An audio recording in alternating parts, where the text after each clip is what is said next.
let us know.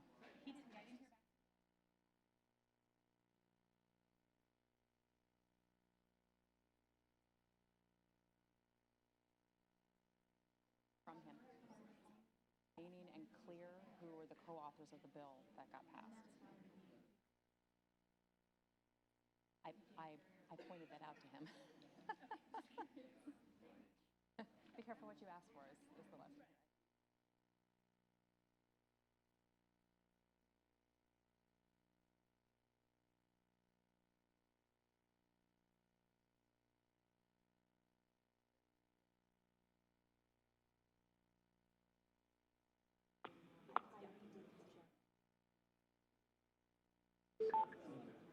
Tony Walker has joined the conference.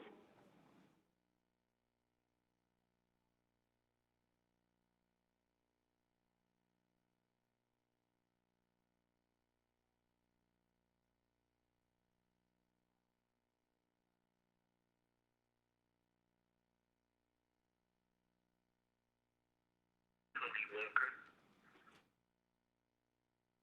has joined the conference.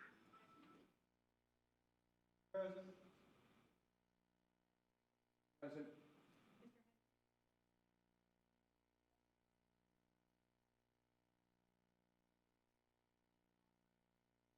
Present. Present.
EJ, can you hear?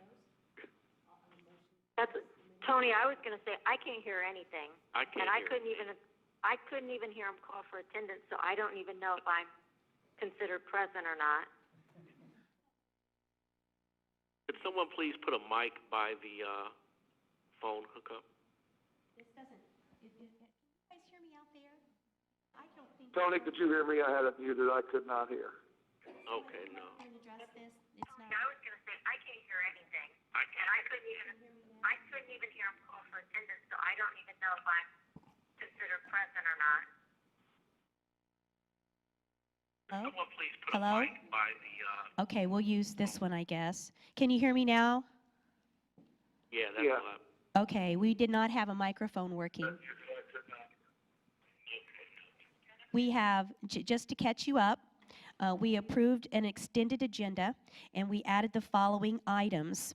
And I don't know if this was sent email to you when we added these. I know I had it changed. I know we had them printed.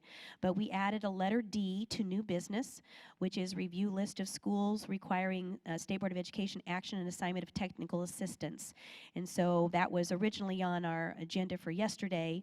We've determined that we do not really want to delay that action so that we can begin that work. And then we also added to discussion and reports Gary Community Schools and Edison Learning Operations Maintenance and Repair Agreement update. And so those were the two items that were added. And I think that's it. So I'm going to, with everybody's permission regarding the agenda, I'm going to reorder, because it's so important that we have everybody here to get some action items done. I'm going to save my board comments till the end. And if we could also save comments that you might have till the end, we can proceed through our action unless I have any objections. Okay. With that, we are going to proceed to the consent agenda. Hello? We did approve the minutes. Yeah, we did vote. We did vote, and I even asked if anybody had comments. So the minutes are approved. Consent agenda, we have one item. Do I have a motion to approve the consent agenda? Second? Those in favor signify by saying aye. Those opposed? Motion carries for the consent agenda. We are now down to new business action, and we have several items before us. I do have some members of the audience, of the public, who wish to speak to some of these content items, and I will take probably most of these after we hear the presentation, so that you can hear the presentation prior to you giving public comment. Those opposed? Motion carries for the consent agenda. We are now down to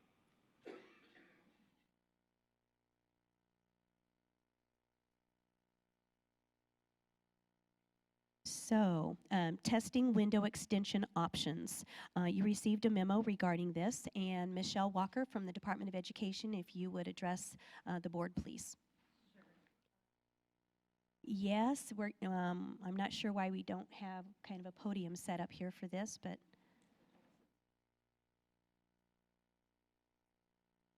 thank you, Claire.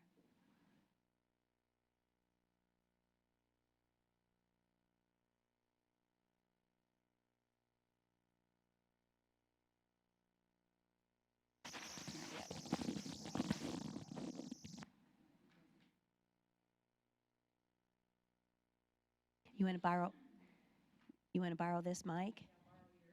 Sure.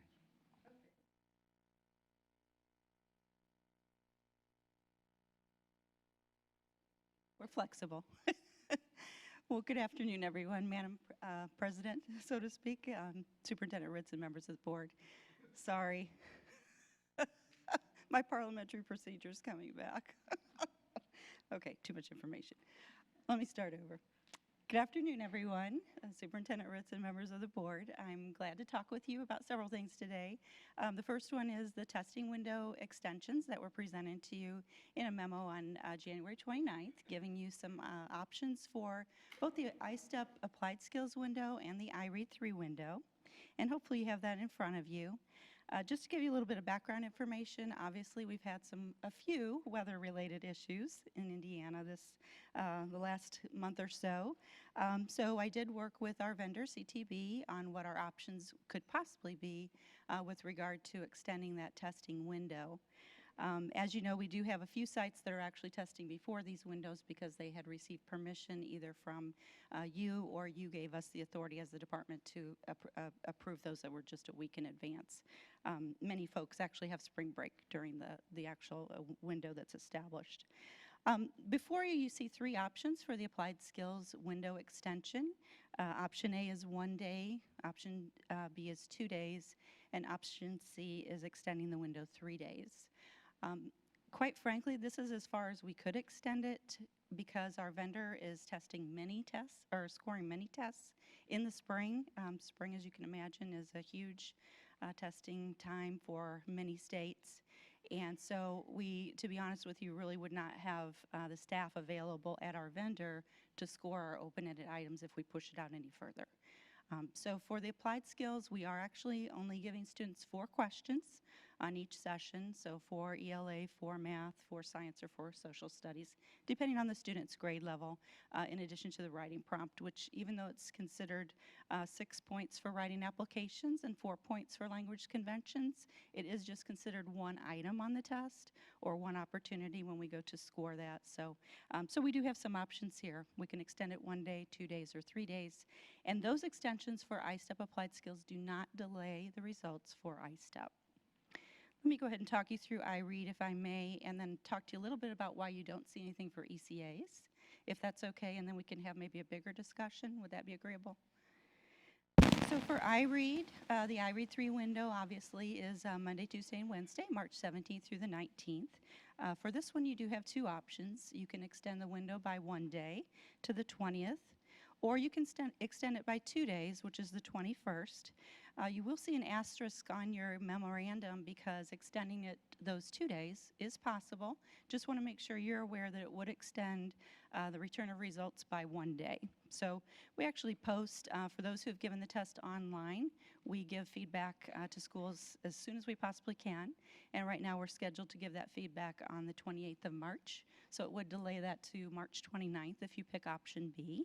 It would delay posting results electronically by 1 day. So right now, the entire set of iRead 3 is scheduled to be posted in ORS, the Indiana Online Reporting System, on the 8th of April. So it would delay it till April 9th. And finally, the paper reports results from iRead 3 that are currently scheduled to be delivered the 14th through the 16th of April would actually be extended to the 15th through the 17th of April. So once again, if you pick option B, if that is your choice, then we actually will be looking at 1 day of delay in terms of results.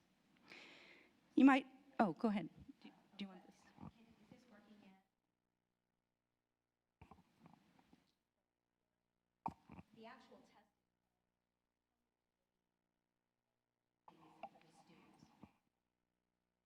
So the question was how many days or how many hours, if you will. So again, it depends on the grade level, but just to give you that quick overview, in grades 3 through 8, students would actually be taking 1 ELA session with 4 items, 1 math session with 4 items, and a writing prompt. So if they're in grades 4, 5, 6, or 7, they're taking 1 additional session because they're taking either science or social studies. So the total number of hours, each of those are not even an hour, so I guess I'd say about 3 hours max. Okay.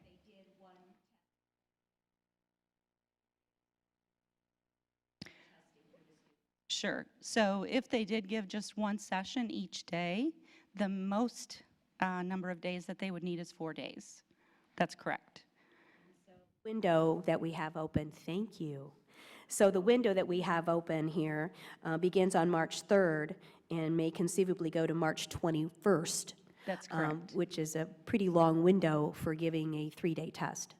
It is. That's an excellent point, Superintendent Ritz. And anytime during that window, from the 3rd through the 12th, which is currently, schools can certainly start on any day. They can start on the 3rd. They can wait till the following Monday. Again, schools can test anytime within that established window.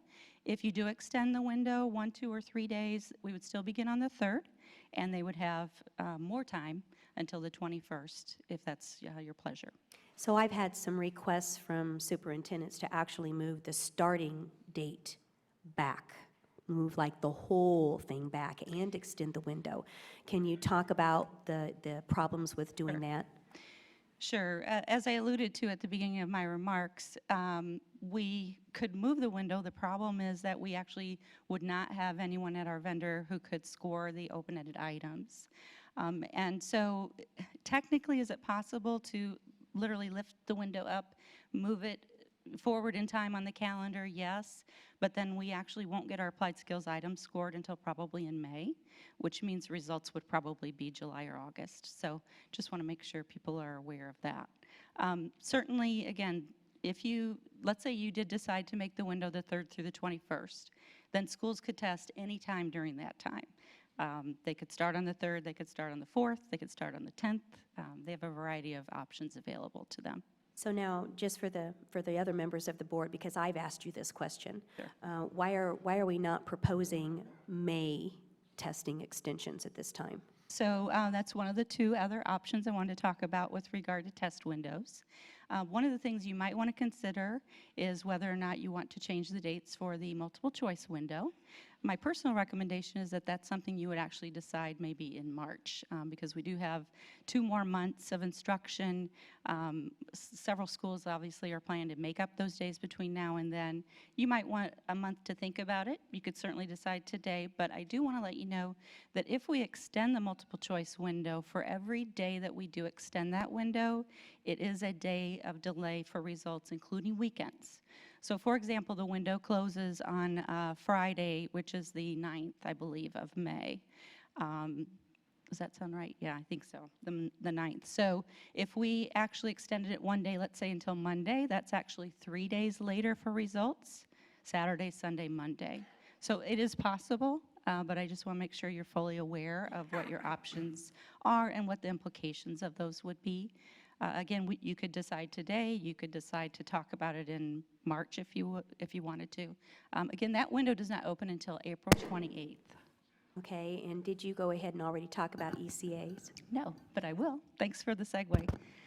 So ECAs, our late winter window is actually going to open on Monday, the 10th of February.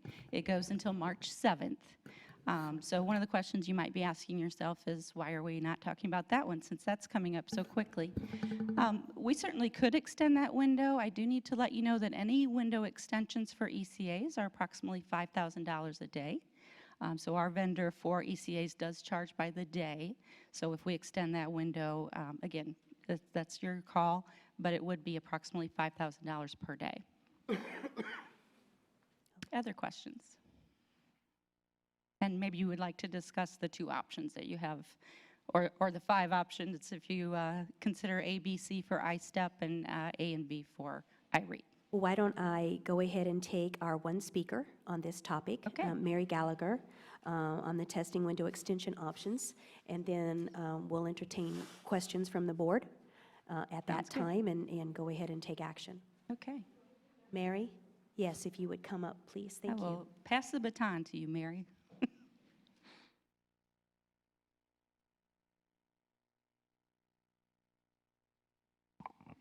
Hello, thank you. My name is Mary Gallagher. I work for K-12. I'm operations manager, and I work very closely with Hoosier Academies in planning the logistics and the implementation of their testing. So I do have a written statement I'll just read, and I'd like to briefly address the board regarding the iStep testing window proposed changes. As a virtual program with close to 2,500 students testing in grades 3 through 8, Hoosier Academies faces a high level of logistical challenges when planning for and implementing state assessments. This planning starts very early in the fall when we start booking facilities that will accommodate our students based on multiple criteria, which I will address in a moment. If the board decides to keep the opening window as March 3rd and offer schools the option to extend the window, we have no concerns. However, if the board were to decide to move the first date of the testing window, we would like you to understand the hardship this would impose on our students and families, as well as the logistical and financial implications this would have on our school. The logistics of planning for a successful assessment window for Hoosier Academies include many moving parts, but I'll just highlight a few below. For anyone who has ever planned a large event like this, like a wedding or maybe a conference, I'm sure you'll understand the planning that goes into this. We look for sites that accommodate areas of the state in which our families live, and this year we have 21 sites on multiple dates booked. Many we have already signed contracts with, paid down payments to. We use conference centers, hotels, banquet facilities, and local college campuses, all of which have full calendars, require deposits, and adequate lead time to accommodate our dates and rooms as needed. The sites that we need have to be accessible for all students and parents, handicap accessible, easy access to parking, easy to locate and travel to in large cities as well as rural areas, and family friendly for them to be able to find options for waiting areas, lunch for our students. The coordination of the dates so that families have several options to test close to their homes if they miss the first date of assigned testing. We have to coordinate the technology assets so that laptops can be transported across the state. We vet every site for bandwidth, internet accessibility, and all of that. So we have a robust communication plan that we've actually run through the Michelle Walker's team, and they've graciously worked with us on that and helped us with that and approved it. So we're just very specific in our communication to our families in order to avoid any confusion and in order to avoid any stress to them. We strive to make it a stress-free experience for our students. However, any change in a test date would cause a lot of anxiety and maybe some frustration for them. So again, if the testing window were to just be extended, we have no concerns about that. But if the opening window were to be changed, that will cause us to have to start our complete planning all over again with obviously a very little time to accomplish that. So thank you for letting me speak. Thank you very much. So do we have questions that we may want to ask Sarah? Does the department see any specific pros or cons to one of the three options? No, that's a great question. There's There's really no drawback on any of those options. With regard to the iStep window, again, with the iRead, option B would delay results by 1 day, so we just want to make sure you're aware of that.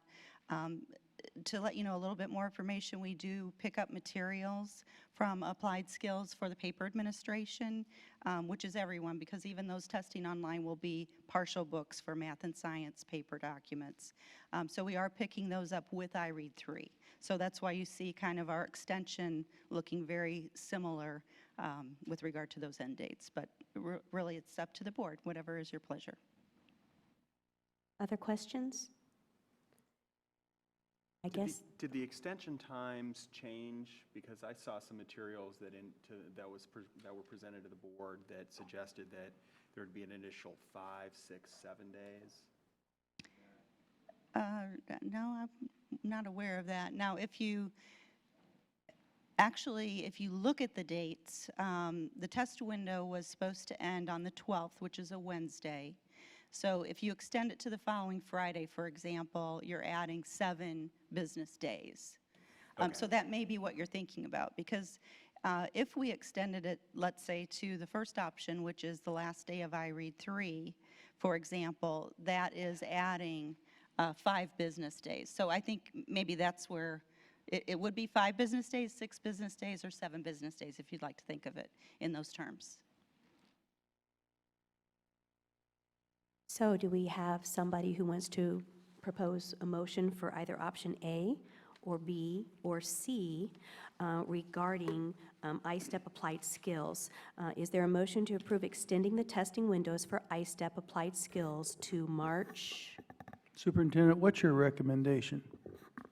Well, I would like to extend it as far as we can and not delay assessments getting out to anybody. So I'd like to see option C for Applied Skills, and I'd like to see option B for iRead 3. I'll go ahead and bring that as a motion then, that we move to adopt option C for the iStep Plus Applied Skills, taking the date to March 21st, and option B for the iRead 3. I'll second it. Okay, so there's a motion to approve extending the testing window for iStep Applied Skills to March 21, 2014, and iRead to March 21, 2014. Any more discussion? We've had a first and a second. Roll call, please. Yes. Yes. Yes. Yes. Yes. Yes.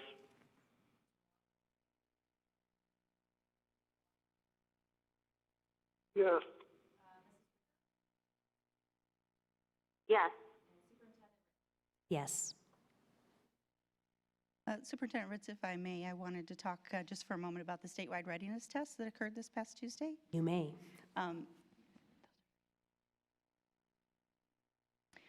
So I've asked Claire to give you a copy of the memorandum that we are actually sending. We actually sent it before I came over to this meeting. With regard to the statewide readiness test that did occur, it was scheduled to occur on January 28th, and you may be aware that we had some weather issues last week, and so it was decided that we would move the entire statewide readiness test for online iStep and iRead 3 to this past Tuesday, February 4th. I won't read the memo to you, but I do want to point out a few highlights. This memo is going to all corporation test coordinators as well as technology coordinators. And you can see the peak there at peak concurrency. We were at 101,447 testers. And I might give you a little bit of background. This statewide readiness test was around third or fourth grade content, perhaps. No stakes whatsoever. Students could participate, adults, parent volunteers, really anyone at the school could have participated in this readiness test. It was, again, just to make sure that we had personnel, whether that was young people or adults, on these machines that would be used for testing at the site. We did have 136,381 individuals, again, not sure if they were students or adults, complete the statewide readiness test. At the bottom of this page are kind of next steps, which I think are really important. Just wanted to let you know that we do have what's called a disruption report. And so if the site had any disruptions whatsoever, anything that they wanted to report to us, we made that form available on the portal at ctb.com/iStep. We're going to be reminding them, obviously, today we did send this memo. I'll send a listserv message also to say, if there's anything you want us to check, please let us know. And that's part of why we do the readiness test now, knowing that we have a couple of months. We can see behind the scenes, so when they report something, we should already know that through CTB. And also, if needed, we can send engineers to the site to help them get up and running and ready for testing. So just wanted to let you know that we are using iPads as well for both CoreLink and the multiple choice assessment. So we're well on our way, and I want to keep you informed. Thank you very much. You're welcome. All right. We may bring back to you in March possible extensions for May, and I'll talk to you later in my report about the actual making up of time so that we've got time to do assessments and prepare for them. So I'll talk about that in my report later. So now we're moving on to item B, approval of special education grant withholdings. Melissa Ombre from the department. And I think Claire's going to speak. Just want to let you know that we are starting our required pretest workshops with staff beginning actually this Friday, tomorrow, so that we're sure everyone is up and ready to go for all the spring assessments. Thanks. Thanks.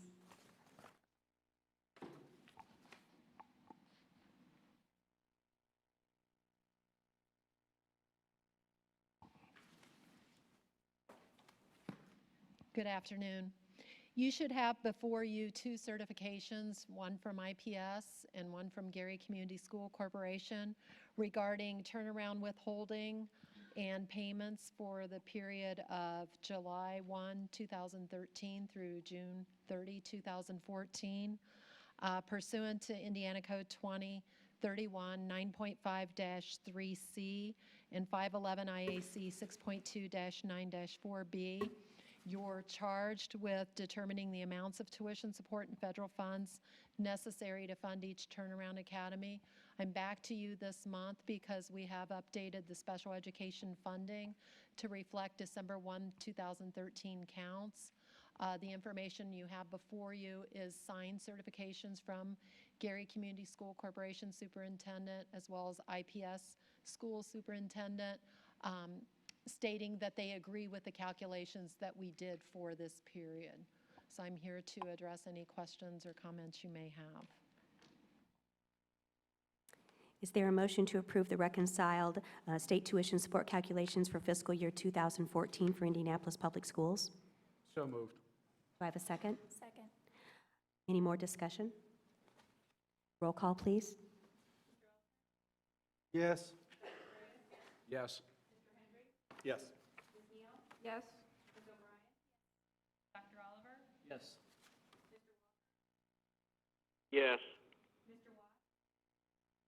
Yes. Yes. Yes. Second, is there a motion to approve the reconciled state tuition support calculations for fiscal year 2014 for Gary Community Schools? So moved. Second, Second. discussion? Roll call, please. Yes. Yes. Yes. Yes. Yes. Yes. Yes. Yes. Yes.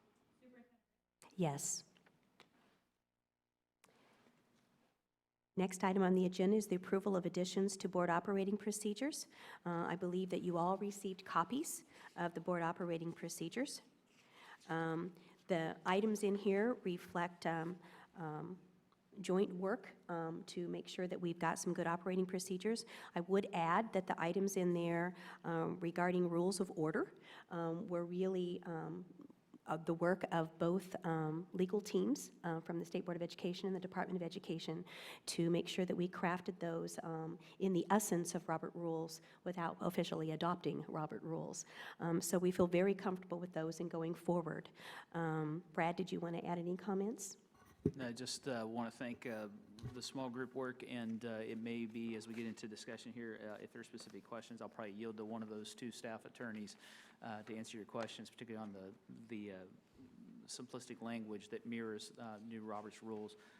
I would actually go ahead, Superintendent Ritson, move that we adopt the consensus draft that was sent to the board, and we did provide a red line copy for the board so you can see where those changes were made.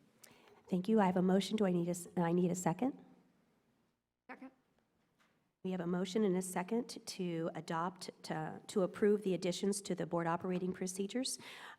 Any more discussion? I do have one, just additional comment, just for a matter of information for the board. We did have one item left. I think I mentioned that when this went out, that it's our intent to continue to talk on that last parking lot issue, but I think we've made very good progress, at least to today.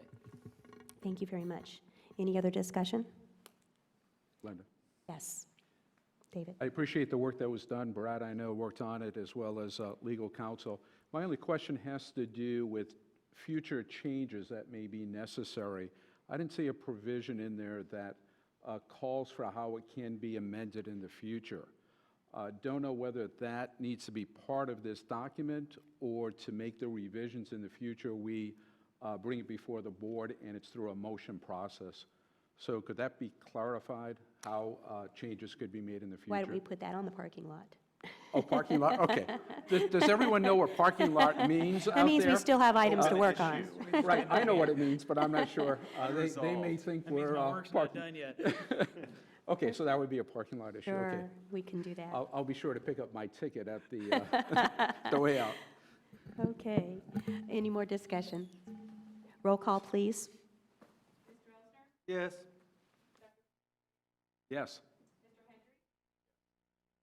Yes. Yes. Yes. Yes. Yes. Yes. The last item of new business to come before us is the review of list of schools requiring State Board of Education action and assignment of technical assistant teams. And I would call Danielle Shockey, excuse me. Teresa is working at one of our locals. All right, no problem. So I hope before you received this list. That was a memorandum. There was first a joint memorandum from Teresa, Michelle, and Ann, as we did collaborate on all of this work, and then an attached memorandum that was from Teresa Brown to all of you, where it listed the schools. Would you like me to go ahead and read those, Superintendent Ritz, the schools in question? I think we all have a list of those schools. All right. There's 7 schools, and I'm actually going to turn to Ann because it's technically a recommendation that you would make to address for us and Teresa and the outreach team to do this work, so I can answer any questions. So we worked collaboratively, Michelle McCown, myself, and Teresa Brown on this, and you have the memo in front of you regarding the work and the timeline that we would propose. Part of the reason that we want to go ahead and bring it to the board today is because I think it's imperative that the board receive the quality reviews prior to the end of the school year. The schools would need that information prior to the end of the school year to help guide their work next year. And so in order for it to be meaningful for the schools, we're asking that this go ahead and be an action item today. We did have the opportunity to meet with Teresa Brown, who's drafted the scope of work. We feel that it is a strong scope of work that will result in a good quality report that will come to the board, and then as a result also be shared with those schools, helping to inform them of their plans and making improvement so that although they are year 4 schools now, that they can make corrections and not end up as a year 6 school in 2 years. So on our chart, we actually have listed year 4 schools, but we also have year 5 schools. But you're asking for action to actually put those quality review teams together for the year 4 schools. Correct. Okay. And I can go into a little bit of depth. The team, if the board agrees, our quality review team would consist of local people in the district. It would consist of state board staff. Teresa Brown would lead this work. They would go in for a 2-day full evaluation around the 8 turnaround principles, which are linked to the turnaround principles through the federal government and research based on school turnaround. So they would be doing actual evaluation in the buildings, meeting on the 3rd day with them with the leadership in that building, doing subsequent monthly phone calls and or face-to-face meetings in each of those schools in terms of their measurement towards success on their goals that they set for themselves. And then also embedded in this would be reports to the board periodically. So embedded in your information was not only a timeline, but the rubric in which we're going to be utilizing to make sure that we're having good quality reviews. Is there a motion to approve the school quality reviews for year 4 schools as proposed? So moved. Do I have a second? Second. Any more discussion? Roll call, please. Yay. Yay. Yes. Yes. Yes. Yes. Yes. Yes. Yes. Thank you very much. That concludes our action portion of our business today. We are now into discussion and reports. Our first will be regarding HEA 1005 update. This is a monthly update that we give, and the department is giving additional guidance to the schools regarding this, and you have a series of items in here. And so Danielle Shockey, if you would please come to the podium again and address us on this issue. And then I will be calling, after her presentation, I'll be calling Tim East and Scott Smith. Thank you very much, Superintendent Ritz. And I also have Michelle Walker, who's worked a great deal on this as well. So I'm going to have her just join me in case there's questions that she can jump in on. And this is actually an interesting one as it has grown as the day has gone on. I believe you were also sent a memo that came from Robert Baining today regarding some questions from the field that he's been hearing. So I guess I want to address that as well. So I mentioned to you in the December board meeting that there would likely be some updates because we issued our original guidance on the AccuPlacer. And I think we said with anything new, there was going to be some clarification that would likely need to come. So working with Dan Clark at the roundtable, Sarah from the CHE, this has been our working body on AccuPlacer and 1005. We did meet and kind of try to clarify some of the questions we were receiving from the field, which ultimately ended in the clarifying memo, which you received, I believe, Ann, over a week and a half ago or so, because we sent it out to the field, and it was imperative that we got it to the field for a couple of reasons. Carrie Wicker has left the conference. We needed to get it to the field because, one, the testing window is opening here at the, and it did open at the end of January 27th, I believe. It was also imperative because the whole spirit behind 1005 was the early giving of this exam, which is a diagnostic exam, so remediation could be planned. So again, everything was somewhat time sensitive, so we wanted to clarify as quickly as we could, so I hope you are okay with the clarifications that we did send based on questions from the field. So the two questions that were most causing, I guess maybe difficulty were the number of students and the ways in which they were being identified. So we shared with you at the very beginning of this work that we were using 2 measures, the ECA cut scores as well as PSAT scores. That was based on recommendation from the College Board and the CHE on students needing remediation typically once they get to higher ed. So, so there was a difference between the sophomore score in this recent guidance compared to what was sent originally. Originally, the sophomore guidance was a PSA cut score of 46 or lower. We adjusted that to be 42 based on the fact that schools felt like that was an over-identification of students. And mind you that that is a cut score in addition to an ECA failure. So we did amend that cut score based on work with the College Board and their recommendation of what you would expect a sophomore to score and not need remediation when they go to higher ed. So that was adjusted down to a 42. The other change was that at the junior and senior year, that there are other indicators of college and career that come later after a PSAT score or an ECA failure, which do indicate college and career readiness, such as an ACT score, an SAT score, or a passing of the AccuPlacer placement, which many students are taking when they're enrolling in dual credit. So schools were saying, why would we need to give this AccuPlacer diagnostic when we already know they've passed their ACT, their SAT at a cut score indicating not needing remediation at higher ed. So we went ahead and adjusted it so the juniors and seniors had this caveat in their identification of who needed to take the test to include schools giving them that part to take into consideration.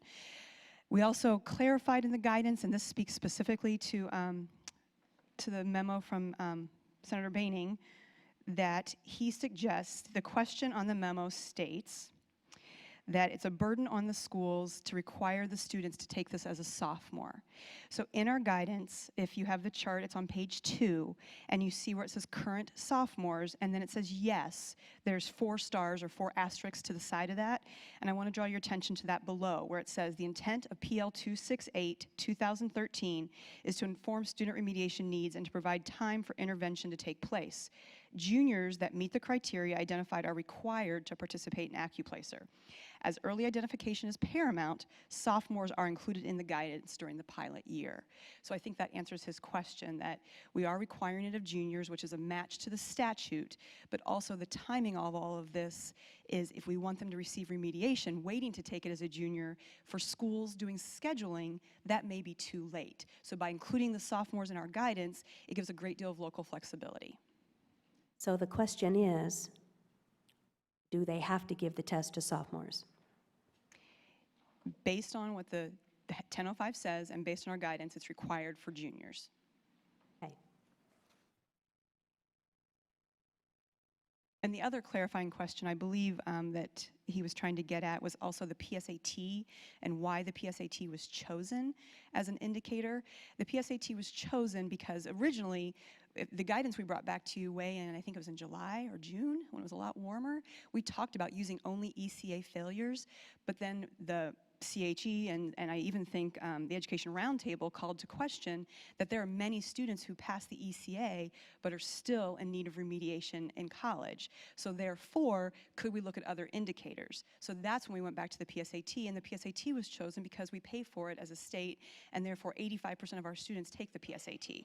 So it was a one other known factor which we had researched to support numbers for when they typically are in need of remediation at higher ed. And I think just one point, and I know Brad has a question, that also since the PSAT is a measure of college and career readiness, it seemed to be a very appropriate criteria. I'll turn it back over to Superintendent Rich. Brad? Yeah, I appreciate you addressing that because the biggest criticism I'm hearing right now is that PSAT is largely accepted as an aptitude test, not an achievement test. And I think that does raise a little bit of concern. I guess the question I would have is, and I'm just trying to remember, when we passed the criteria, we passed it as part of an emergency rule. So we still have to promulgate a rule permanently, right? I guess my question is this, is I'm hearing from so many in the field that there's this over-identification based on the criteria that we established back in, I think it was end of October, early November, somewhere around in there. Is there a plan to meet with a group of folks representative from the field, even like engaging the Principals Association and saying, hey, yes, this is what we're seeing, how do you see that playing out so that we can appreciate what the impact of what it is? Because and I'm sure I'm not alone in this up here, when we're going through some of this criteria, I'm going off the recommendation. I have no real sense of how that is. I kind of want to lean on the high school principal that's on the board and say, how does this play out? So just a thought. No, absolutely. Actually, our original recommendation that came before you back in June and July talked about that was very important to us. So we were considering this a pilot and still are considering this identification as a pilot to study this. I mean, we've never even necessarily determined that AccuPlacer is something we want to use long-term for a college and career ready exam. So all of this is a pilot in nature, and we absolutely said in that we wanted to get together high school counselors, principals, superintendents to find out, once given, how did this impact you? How did the remediation you planned that followed this impact? And so therefore the post-test that will happen with the diagnostic as well, to figure out, did these students achieve any differently because of the information we gained at the diagnostic level and the schools used for intervention? So we absolutely plan on having people come together and tell us how this went for them. I might also add that when they give the diagnostic assessments, that doesn't necessarily mean the students need remediation. So it's not necessarily saying because you're taking the AccuPlacer diagnostic that you're automatically going to be in a remediation course or get remediation, because you have to actually look at the diagnostic information to see how you want to use it, and if there is any remediation that needs to occur, and perhaps you're already providing the remediation that the student needs. The department all along has had concern regarding the implementation of this that was passed at the in statute, because we knew when we started to implement it, that it's going to be something new in the middle of the year for schools. So we wanted to keep the pool of students as small as we could, to run a pilot to be sure that we're actually looking at what does the test, what information does it give us, what types of remediation might you employ, good practices that are in place to make sure that students are not needing remediation when they go out after 12th grade. So it's all a learning curve for every single one of us, because we don't really have necessarily all the metrics in place that we would like in order to ascertain who really does take the test. So that's kind of what we're working with right now, and that's not unusual for there to be a lot of angst and anxiety about it, something new happening in the middle of the school year that you hadn't planned on, and we are very sensitive to that, which is why we offered for the sophomores to go ahead and be part of that, because high school has a lot of scheduling to do. They have a lot to look at. And they have to have leadway time. They can't just turn around and make something happen like that necessarily, because kids have schedules that are already in place. Andrea? I'm just curious if it's standard practice to use the same company for the college career readiness assessment as you then use for the diagnostic assessment, and if other states use ESAT and AccuPlacer. Seems to me it's a little bit like hiring a company to come to your house and test for mold, and then ask the company for their advice on how to remediate the mold. And it would be better to have different companies doing those two different functions. Let me address that. So I think because Vincennes University and Ivy Tech were utilizing AccuPlacer, that the group, including DWD, the Commission for Higher Ed, as Daniel's already indicated, as well as the Education Roundtable and Department of Education, in thinking about what would be the most appropriate tool to use at this point in time, it was recommended that we use AccuPlacer for the pilot. And I guess I would agree too. If we continue after this pilot period is over and we want to do more study, I think we certainly would want to consider opening it up to other types of college and career ready assessments. And I think I'd also want to your point, Superintendent, be remiss if we didn't mention our original guidance and your original passage of interim guidance in June or July really did have a very narrow pool. And then the reason we came back to you and extended the pool was because the Education Roundtable urged us to do so. So I just think that's an interesting turn of events for all the questions that we're now receiving. And one more question that was in Robert's memo to all of us was around the seniors. He specifically stated, should there be an option, I'm sorry? Go ahead. I'm sorry. Should there be an option for seniors, given the fact that we're taking it now and the school year is almost over, for that to be a local decision? And that has been a part of the guidance the entire time, that it says seniors in our matrix was a local decision as long as the school communicated with the parents and the students around the option to either take it or not take it. Because there's still good information to be gained from this diagnostic. Even if they're a senior, they could do summer work that may help them think about what they want to do after the senior year. So it is a local option, absolutely. But your point's well taken, Andrea. We're going to be doing a lot of information gathering from the field regarding how they felt about the diagnostic acuplacer. Does it give information that's valuable? You know, what kinds of practices would you put in place for remediation if we had some type of assessment like this? The statute does require that we have an assessment. So for this time, we are using acuplacer because the two-year colleges are actually using acuplacer diagnostic in their work. And so we wanted to align. I think an important point, too, about the PSAT, going back to why was that selected? Because as you may be aware, the ECA actually is not an indicator of college and career readiness, and as your graduation test, that wasn't what you selected it to be. It's really an end-of-course assessment.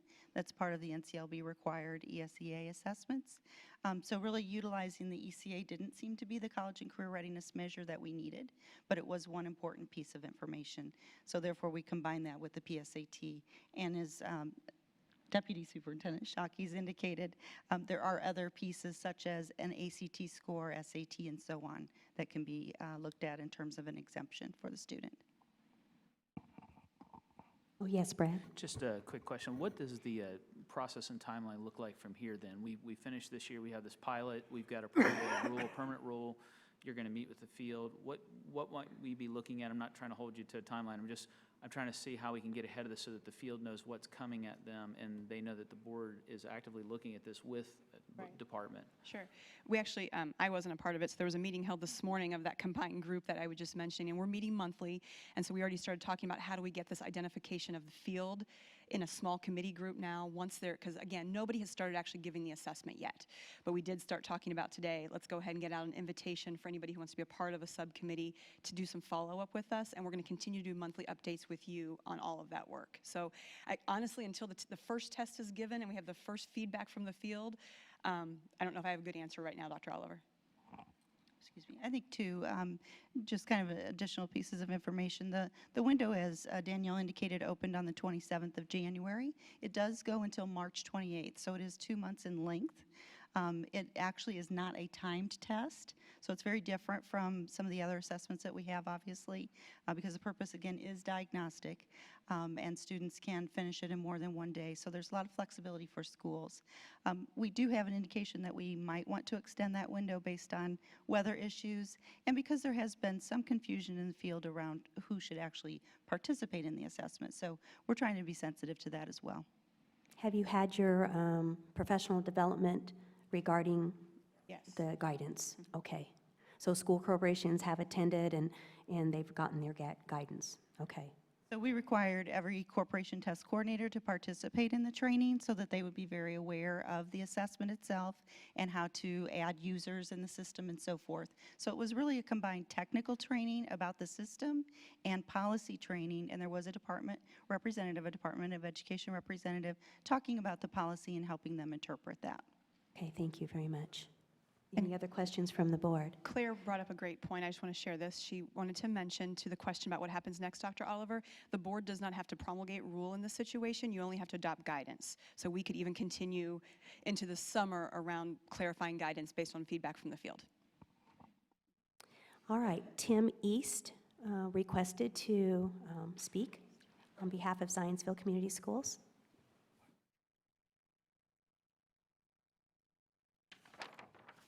Thank you for allowing us to address this topic from the field a little bit. Some of the questions that were addressed a little bit today still leave us with a few concerns, and as you're considering this guidance going forward, how we might act. So I am Tim East, principal of Zionsville Community High School. With me today is Greg McDaniel, our curriculum and instruction assistant principal, and we're here on behalf of Dr. Robison. So just to touch on a few points that we'd like to consider as this is growing, and there have been changes along the way, and we'd like to see perhaps a few continue. Zionsville Community High School supports the spirit of this legislation to provide effective college and career readiness preparation for all students. That's absolutely there. Our current school report card data reflecting CCR and bonus points for remediating ECA failures in Algebra and English 10 are clear evidence of this shared belief. We are an A school and meet most of this criteria.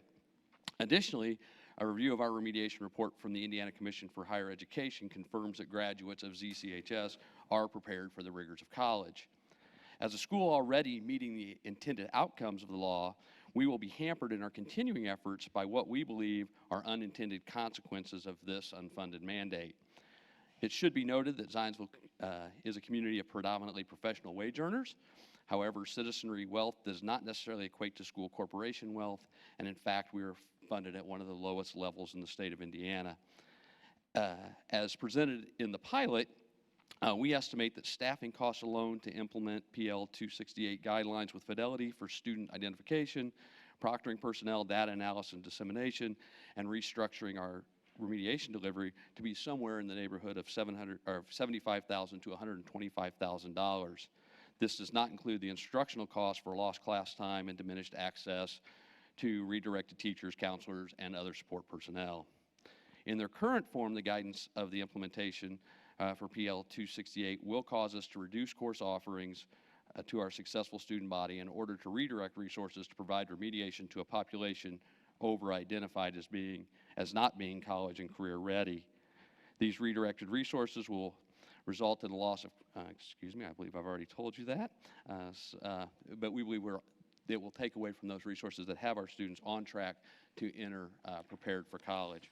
So simply our ask today is a provision for an additional waiver for the unintended consequences for over-identified students in the performance-qualified schools such as ours. Thank you for your review of these burdensome qualification criteria and consideration of implementing a waiver for performance-qualified schools that will allow us to maximize or limit resources to best serve families that choose Zionsville Community High School to prepare their children for productive citizenry. Thank you. Thank you. I will say from the department standpoint, the department itself is concerned about the unfunded mandate. Not only did we not receive any additional funding for the actual assessment that we're trying to find funding for, but there is no funding for remediation for the schools. So I would just openly say that the department itself is concerned that we have an unfunded mandate here. Thank you. Thank you. I think the nature of the pilot indicates that there's a chance for us to find a solution. Correct. Correct.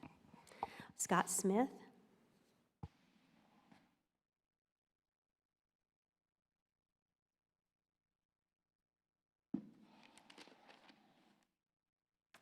Thank you so much for allowing me the opportunity to speak today. My name is Scott Smith.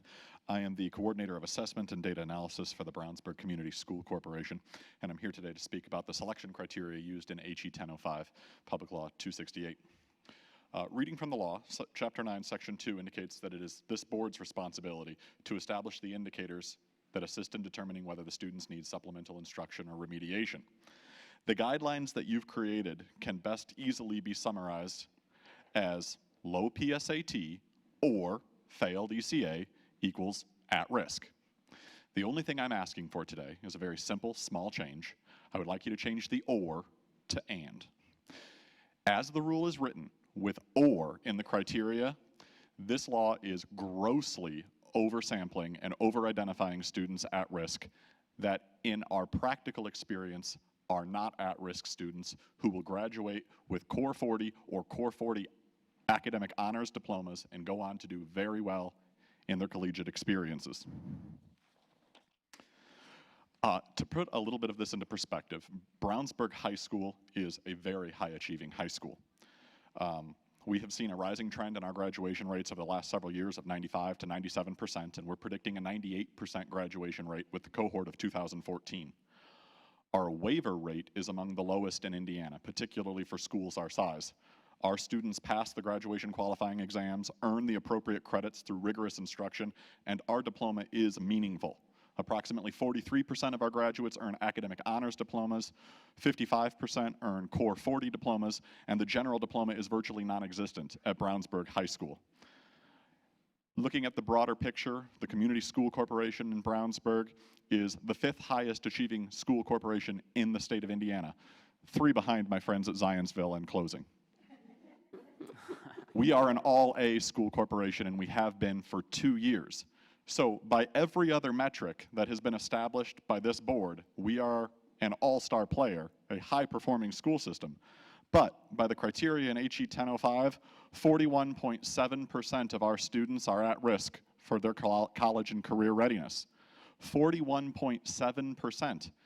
That is a catastrophic condition for a school corporation like Brownsburg, and it is completely unfounded and unsupported by any other data that we have.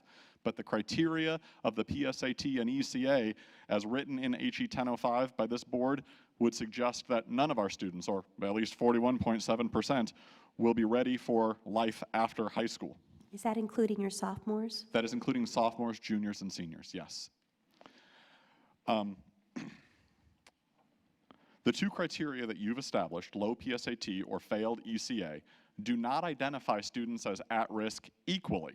The Venn diagram of students failing to meet these assessment scores does not look like this. It is not equally representative of students who can't do the PSAT and who can't do the ECA. The Venn diagram instead looks like this, where the yellow circle is students who do not meet the threshold as determined by the PSAT, and the blue circle is students failing the ECA.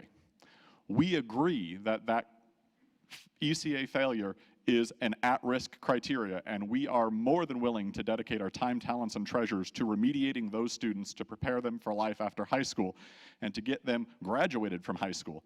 But the larger yellow circle, as identified by the PSAT, is a proficient group of students, some of whom have pass-plussed their graduation qualifying exams, but are still identified as at risk by this criteria. When I explained that 41.7% of the students are not college and career ready by these standards, that 41.7% represents 720 students. 720 students that I would have to give additional remediation to. Of those 720, 609 were identified by the PSAT, 111 were identified by the ECA, and all of those ECA students also had the low PSAT. I want to dedicate our talent and our treasure and our resources to remediating the 111, but they will be lost in a sea of 720 other students that met an arbitrarily determined PSAT cut point that has nothing to do with real-world outcomes. Our real-world outcomes suggest that 88% of our students go on to collegiate experiences. But you're saying 41% of our students aren't prepared to do so. I have actual numbers. We track our student population. Our counselors maintain ongoing communications with students. We poll and we research and we check our data against the National Educational Clearinghouse to find out what happens to our students. Only 12% of our students are not college and career ready, not 41%. And the difference in those percentages is an awful lot of instructional time lost and an awful lot of money spent on students that don't need remediation. They'll be just fine. Thank you. Madam Superintendent. Yes. So I have a quick question. So the original guidance that the State Board of Education gave to use the ECA guidelines is what you're actually proposing. And the board asked that we go back and get clarification through the roundtable and recommendations to reissue guidance. So I just want to clarify, your numbers include sophomores. Yes. Which we just clarified today did not need to be in your pool if you didn't want them to be in your pool. And you're using your ECA and with your and the PSAT, we really would be identifying just the ECA pool. In my population, that's correct. Brad. Thank you. And I appreciate your comments. This is consistent with conversation I had with Kelly Whitman, who's the principal at Yorktown High School, which is a national blue ribbon school. She ran the same kind of numbers. I guess this gets back to the concern I had earlier, and I guess I'm looking as a board member what the board's options are. You recommended a remedy potentially of changing an or to an and this gets back to the PSAT being an aptitude test versus an achievement test. I know we had to pass at least preliminary guidance, we had to file with legislative services. I don't know if this is a question for board council, but what are the options of the board? We clearly have a situation where we have an over-identification of students. My greatest concern that I'm hearing of all this is when you put the numbers out there and you say, there's 111 kids that you know really need remediation, lost in a sea of 720. And that really does concern me, having been a building principal myself and knowing you're trying to get help to those kids. I don't know what we can do to remedy that. I guess I'm asking that as a question. Are there legal options to the board to address this now, or are we stuck until we deal with the adopting of the actual guidance? I'm going to speak first, and you tell me if you agree, Michelle. I believe that this board has the authority to change its guidance that it's issued. We've changed it twice now.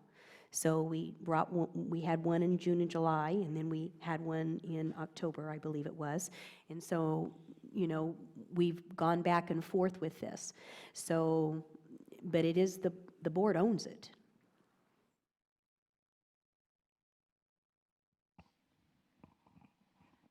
I agree that the board certainly owns the guidance, and I would say that the guidance that's issued is compliant with the language of 1005.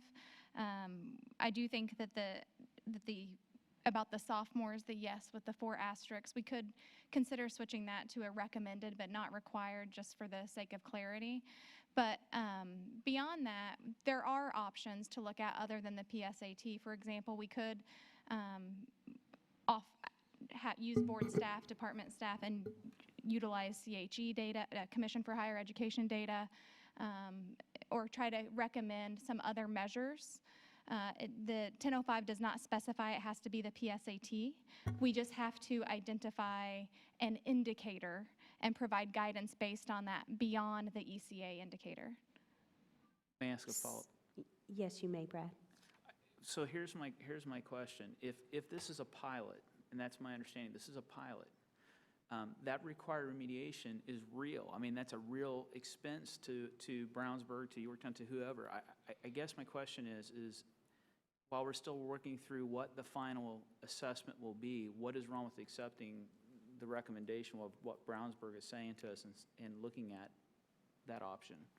Well, let me provide some clarity to the process that we've been going through. So in June or July, we brought to you to just use the ECA. And we wanted to keep the numbers very, very small because of that very reason you just brought up. It's an unfunded mandate that requires some other types of remediation to be put in place in the middle of a school year. So we brought a very small group to you to be identified.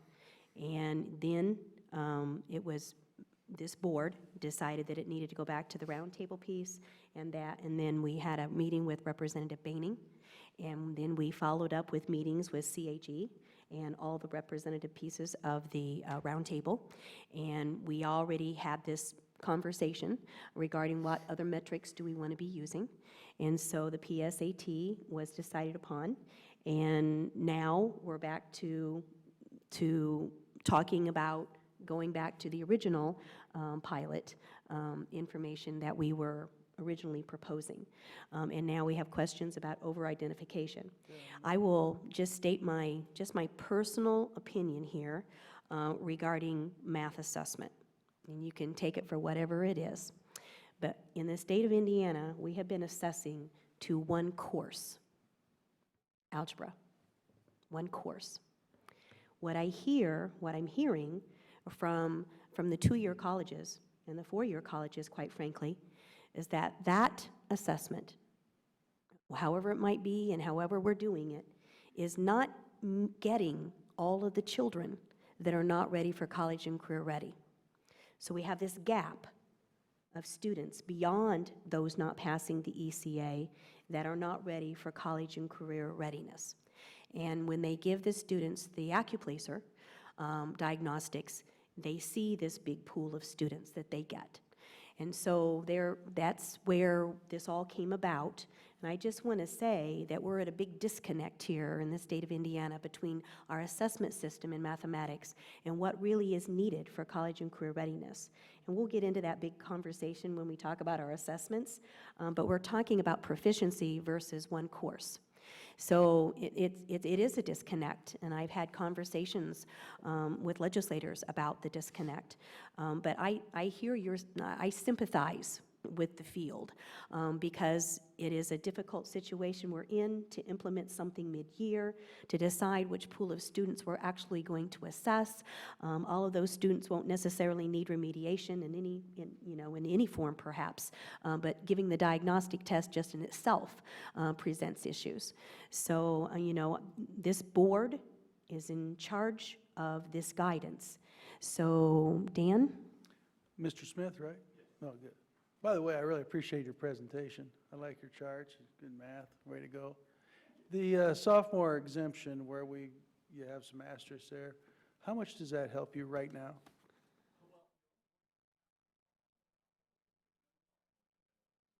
That's true. Yeah. So already, There you go. Hey, You're going to be mic'd up. the sophomore contribution to my overall problem is only half of the sophomore class. We get algebra done, about 55% of our students in our middle schools, among our 7th and 8th graders, about 45% of our students by the end of 9th grade. So we're looking at a complete cohort of our current sophomores that I can apply the entire rule to on the mathematics side of the equation, and I can't apply any of the formula on the English side of the equation until after their sophomore year when they become juniors, where they will have had one bite at the ECA apple for the English 10. So it's a sizable component of my algebra kids who've only probably had one bite at the ECA apple their freshman year, and I'm in the process of remedying that already. One of the interesting things about this legislation in Brownsburg is it's exactly what we were doing before the legislature got involved at all. We had actually picked AccuPlacer for ourselves, and we were using it for our at-risk students, and we had set the criteria of the ECA because we know that's a graduation qualification exam. So we were doing everything this legislation asks to the right group of kids, and now we're just being asked to spend some time doing it to the wrong group of kids as well. Yeah, I appreciate I really do appreciate all that. It's kind of interesting to hear the more detail, but simply stated, I think there's 700 and some students involved, and exempting the sophomores would take how many out of the pool? I would bet half, and I don't have the Almost numbers in front of me. 350. I can certainly, Well, I'll one of certainly the follow things up with I email if you'd want like. to give you, us just sitting up here, by the way, I can vouch for both your schools, send me really excellent students in a lot of different ways. They're leaders and excellent. I can vouch for you. So mine's more individualistic, but your numbers play out in the individual students. But if we've also gone through this whole process, and a lot of people have had input and roundtable and all, so I was trying to see how much remedy exempting the sophomores would give you, and then maybe we do some further look at it. I don't know what other board members think, but I'm trying to give you some immediate relief with more help on the way once we get everybody back in the loop. So what do other board members think? How were the PSAT scores established? I mean, it's less than 42. Go ahead, Michelle. Thank you, Scott. Thank you very much. Good job. So College Board has college and career ready benchmarks. And for sophomores, they actually had that at a 42. Ivy Tech, for example, and Vincennes require a 46 for college and career readiness. So we started with 46. And then there were some folks in the field that asked us if we would reconsider and think about the 42 because the benchmarks published by College Board really do include 42 for sophomores. So that was one of the adjustments that we made within the last, probably last 6 weeks, I would say. Yes, David? It's my understanding there's about 10,000 students who needed remediation last year in the state of Indiana. That's quite a number. And I'm really concerned about that. And as I look at the agenda, this is for discussion only. We're not making a decision. And it brings to light the other part of it is that we need to be sure we're making data-driven decisions. We have a reputable couple of people that got up here today and provided data on their own school, which is very important. However, as we make decisions, we need to look at the whole state and what is happening. And so because it's a discussion item, I'm not that concerned about getting all the data today, but as this comes up again, could we have a full set of recommendations, a full set of data, so that we're making decisions not based on anecdotal stories, which are important, but on true data. I would also like to have a rehash of the actual legislation I haven't memorized this legislation, although I memorized every other piece of legislation. But I think we need to go back to what is the purpose of this legislation? With 10,000 students needing remediation, we have a serious problem in Indiana. So I would suggest that we take another look at it, but a look where we have actual data, not anecdotal information. And I think data that would be helpful to this board to also look at are the number of students who actually pass the ECA, but move on to post-secondary and have to have remediation. And I think that was a lot of the driving force, frankly, in the legislature behind House Enrolled Act 1005. So that's the kind of information that's helpful, the correlational studies that we need to do, the trend studies, this has been going on for a number of years, and just have everything before us and have an opportunity maybe to discuss it at a meeting or have some experts come in, and then we can make a wise decision based on data. Absolutely. I think too, because again, we're identifying the pool of students to participate in the assessment, not remediation. It's only if they demonstrate on their performance on this assessment that they need remediation that we would be expecting schools to provide that. I'm very optimistic that schools and teachers and school leaders have tried to do their best with this, but I think we as a board can do a better job by looking at the data first and then forge policy that makes sense for everyone, including the learners. I think you have someone else with a question. Andrea? I'm concerned that the data doesn't show the story on the PSAT. I don't know if students are more sophisticated now than they were when my sons went to high school, but they viewed it as a practice test. And I suppose neither saw himself as contending for a National Merit Award. And so how seriously do these students take the PSAT, and thus do the scores really mean what we're trying to read in them? And I think we share that concern as well. Certainly, again, we want to look at all of the data. We had to have a college and career readiness indicator, as Michelle McCowan so eloquently stated, besides the ECA, which actually is not a college and career indicator. So the PSAT was selected, but certainly would really enjoy having the conversation with you and furthering this guidance. Thanks. So is it the pleasure of the board to bring this back in March in some way? We're going to begin, when does assessment begin? January 27th. Yeah, I mean, the window's already been open. I was just going to say, I think we will have good data to bring back. And back in June, we did bring some data around the 40% of students with ECA passing still needed remediation. So we could delve into that more. I think what we will know very soon is based on this identification process. Right now, schools, because the guidance has been continued to be clarified, we still don't have in our database yet who they are sending to us to take this assessment. So the window closes February. March 28th. So we probably will have a better set of data as this rolls up, and we can bring back to you maybe, if I can suggest, maybe we delve into 1005 and what its spirit and the language was to your question at the next meeting. Allow us to learn a little bit about what this is looking like in the field, and then come back maybe at the April meeting with more full information on the data. So in the meantime, let's make it perfectly clear that sophomores are not required. Absolutely. We will. Also, I just want to point out that each site, each school can select their own window. So within this 2-month window, they can select the days that they would like to test. And again, it's not a timed test. So we try to give maximum flexibility. Thank you. All right. Heading on to the next discussion item, standards review update.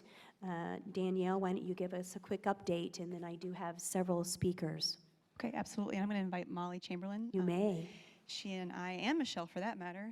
I just want to say too, the thank you to all this collaborative work that we've done with the state board staff on all these issues. It's certainly been good work. There is a PowerPoint with a few slides behind your head on this, because I think a lot of this timing on the standards evaluation process is worthy of some visuals. So I know that being behind your head isn't the best for all of you at the tables, but there is something behind you if you'd like to take a look. And we will send this to you.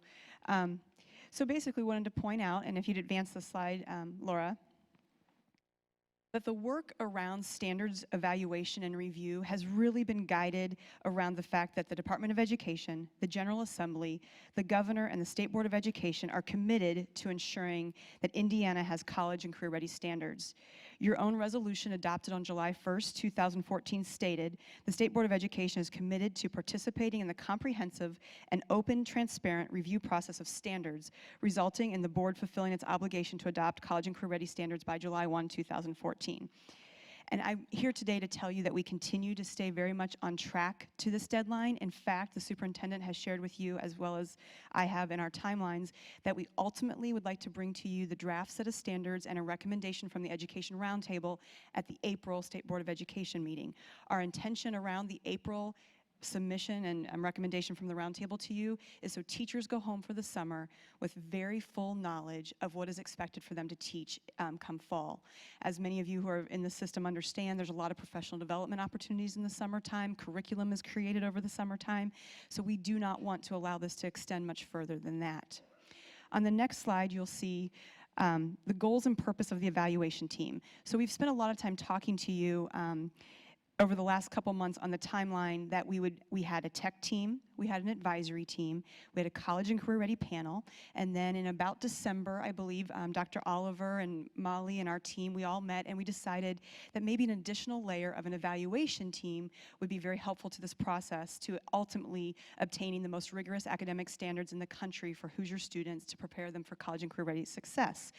So therefore, we have added an evaluation team process, and that's what I'm to give you update on today, because I think you're really well versed on the fact that we had a tech team and we had advisory teams, and they were doing a review of what was the Indiana academic standards previously adopted before the Common Core that were embedded, and then also any danglers that existed that were still on our assessment pathway. So those were reviewed by a tech and advisory team, and we shared with you who those persons were several times, I believe in November and December, maybe even early as October for the tech team. We also shared with you the process of what they were doing, and so now I just want to bring you up to speed on this last layer of evaluation. So on the next slide, since we have last met, this is a draft definition that was created by the combined groups on the bottom of the left of this image. This was the Department of Education, the Indiana Commission for Higher Education, and the Center for Education and Career Innovations worked together to identify what does it mean. We keep saying college and career ready standards for Indiana, but what is that umbrella statement or that umbrella goal? So right now this is in draft form, so I present it to you as that way, but it states college and career ready means an individual has the knowledge, skills, and abilities to succeed in post-secondary education and economically viable career opportunities.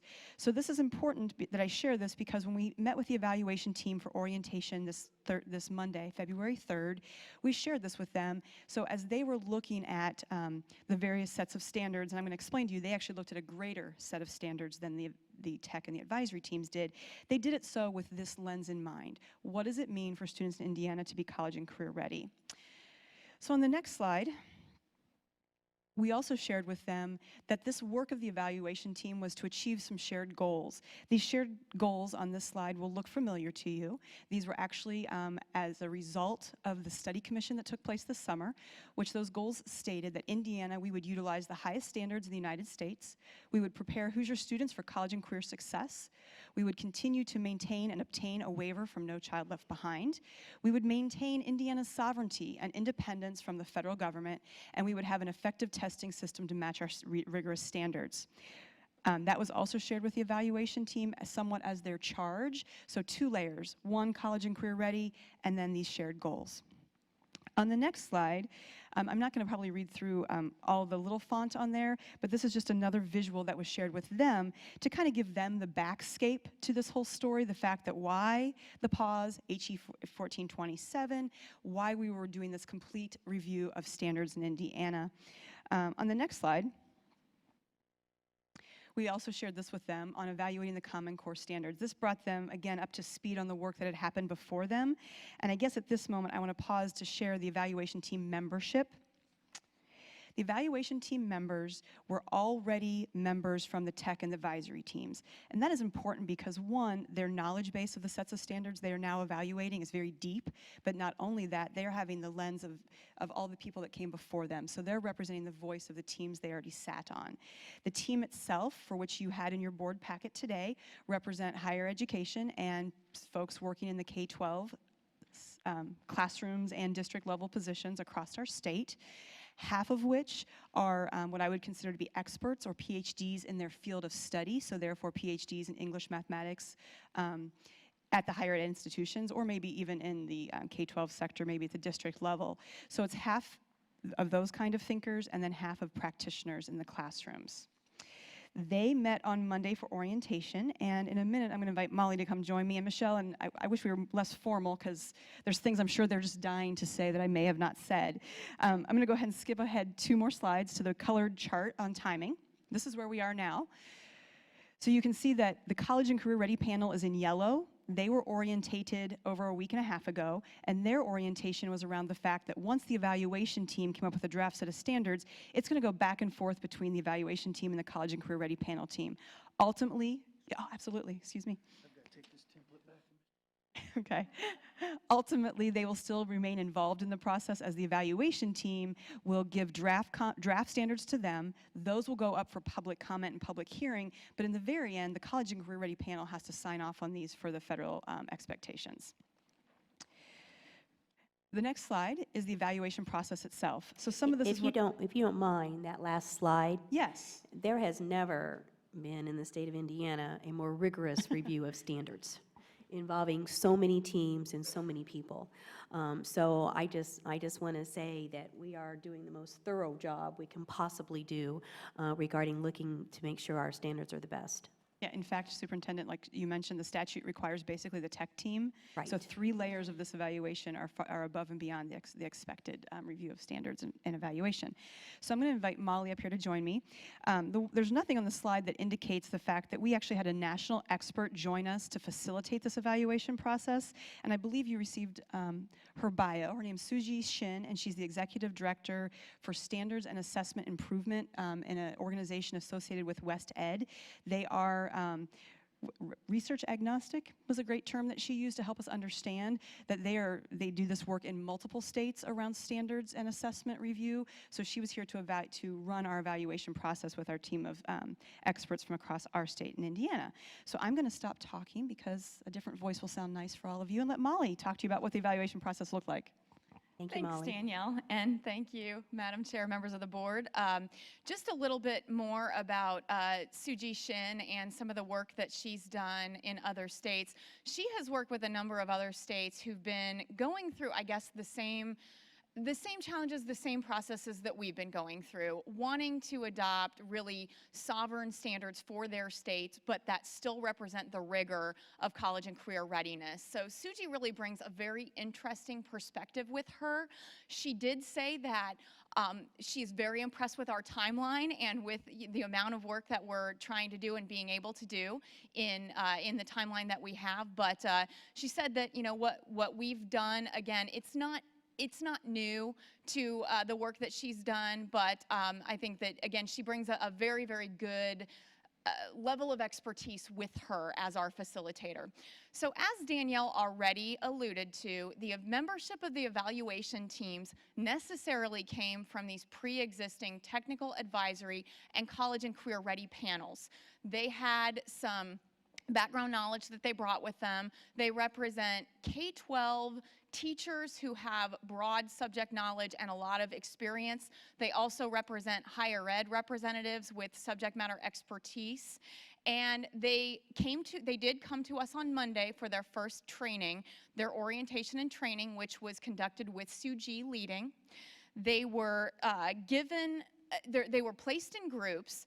There's K-5 English Language Arts, and there's 6-12 English Language Arts. Then there's K-5 Math, and there's 6-12 Math. These groups have been asked to evaluate for math 4 sets of standards, and for English 3 sets of standards. Now, you might ask why 4 for math and only 3 for English? That's because we wanted the math teams to evaluate the 2009 math standards, which were adopted but never implemented because of the move toward the Common Core. So these teams have been given the task of evaluating these standards on their own merit against a set of objective criteria. If we could get to the next slide. So as Danielle mentioned, of course, we're trying to develop standards that are sovereign to Indiana, but represent the rigors of college and career readiness. we spent some time with Suji at the evaluation training talking about what do we mean by college and career readiness, the Indiana definition of college and career readiness that Danielle mentioned. And we do go a little bit deeper. We went a little deeper to talk about behaviors that might represent college and career readiness, recognizing that obviously we want all students to be career ready, regardless of whether they're going to a career pathway right out of high school, they're going to, say, an industry certification program, a 2-year college, a 4-year college. So we talked a little bit about the behaviors, about what students need to know and be able to do in order to meet Indiana's definition of college and career readiness. The panelists were then given a set of 3 criteria, and they must use these 3 criteria for evaluating the standards. Is the standard aligned? Is it strongly aligned with what Hoosier students need to know and be able to do in order to meet Indiana's definition of college and career readiness? This is the first lens that we ask them to use. The second possibility is this standard is partially aligned with what students need to know and be able to do in order to meet Indiana's definition of college and career readiness. And then finally, this standard is not at all aligned with what students need to know and be able to do. Now, that is not the only lens that they're being asked to use. That's the first one. They're being asked to use this as their first lens. But as a second lens, we're also asking them to look at the standard and say, it may be strongly aligned, but is it free of bias? Is it clear? Is it in the right grade level? And I'm missing a criterion. Clarity. Clarity, free of bias, free of embedded pedagogy. Thank you, Dr. Oliver. Pedagogically neutral. Thank you. And so it's possible, and I don't want to go into the weeds too much here, but I think this is a really interesting process. It's possible that a standard might be strongly aligned. It is strongly aligned with what Hoosier students need to know and be able to do in order to be college and career ready. So we're not going to mark it as a minus. It absolutely is strongly aligned. But there's embedded pedagogy here, so we're going to mark it as a 0. This means that it needs discussion. It's not perfect. It is aligned, but we need to discuss it. Possibly we really feel like this is a 12th grade standard. It belongs at 10th grade. This is, there's some embedded pedagogy here. There's some bias embedded here. So we have given a very tall task to this evaluation team. Thank you, Danielle. For English language arts, the sets of standards that they're being asked to look at, the National Council of Teachers of English, the 2006 English language arts standards, those are Indiana academic standards, and then the currently adopted Common Core state standards for English language arts. As I mentioned earlier, for math, they're looking at both the 2009 and the 2000 Indiana academic standards, which were slightly tweaked in 2006.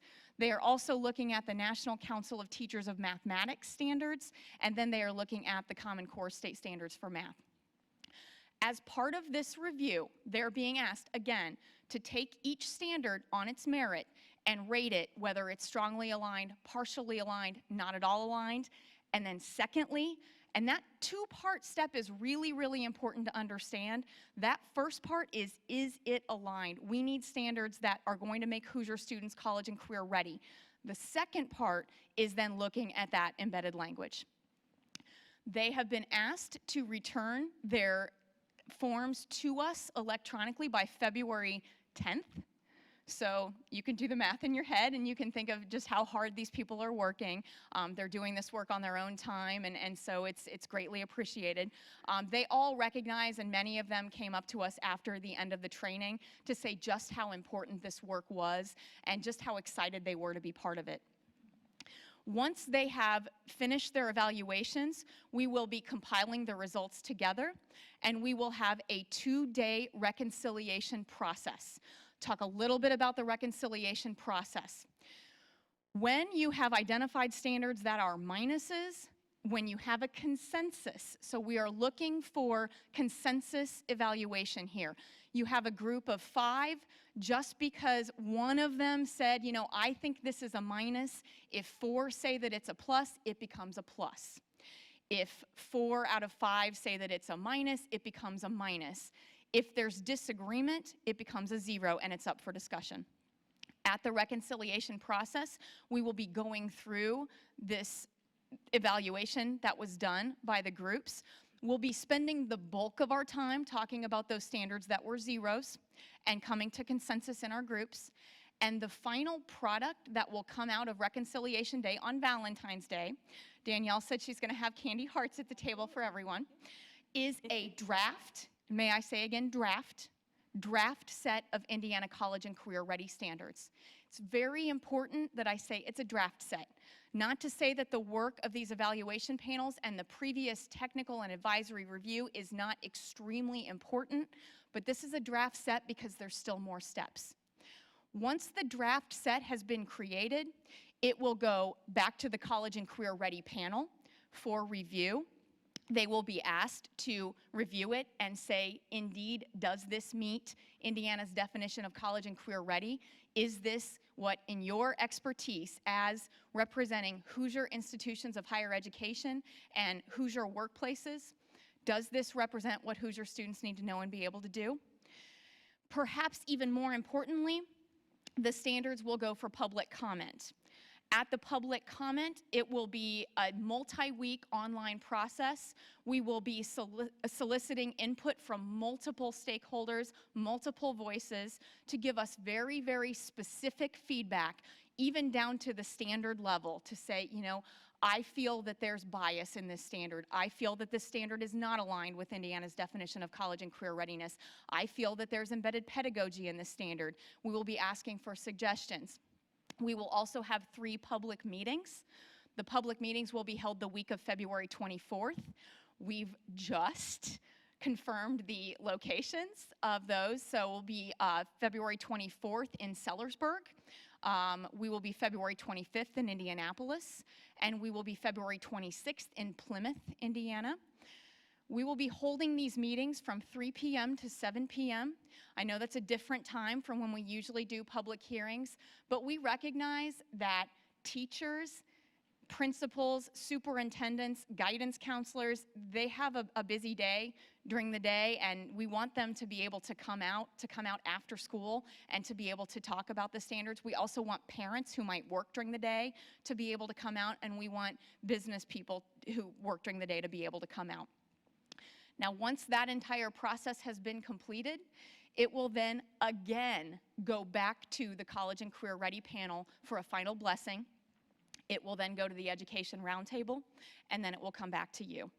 So again, as Danielle said, we're shooting for April 9th, the board meeting on April 9th, for that final set to come back to you. And with all that said, I'd like to see if Michelle or Danielle would like to add anything I may have missed. I'd like to add that all of them are public meetings, including the reconciliation work. Everything is public. We want to be as transparent as we possibly can in this entire process. Thank you, Superintendent. And I should say on the slide, there is actually a typo that I just caught. It's February 13th and 14th, not February 12th and 13th. So for the record, it is February 13th and 14th. Those meetings will be posted because, thank you again, Superintendent, they will be public meetings. They will be held here in Government Center South, Conference Room C, 9 to 4 on the 13th and 8:30 to 3:30 on the 14th.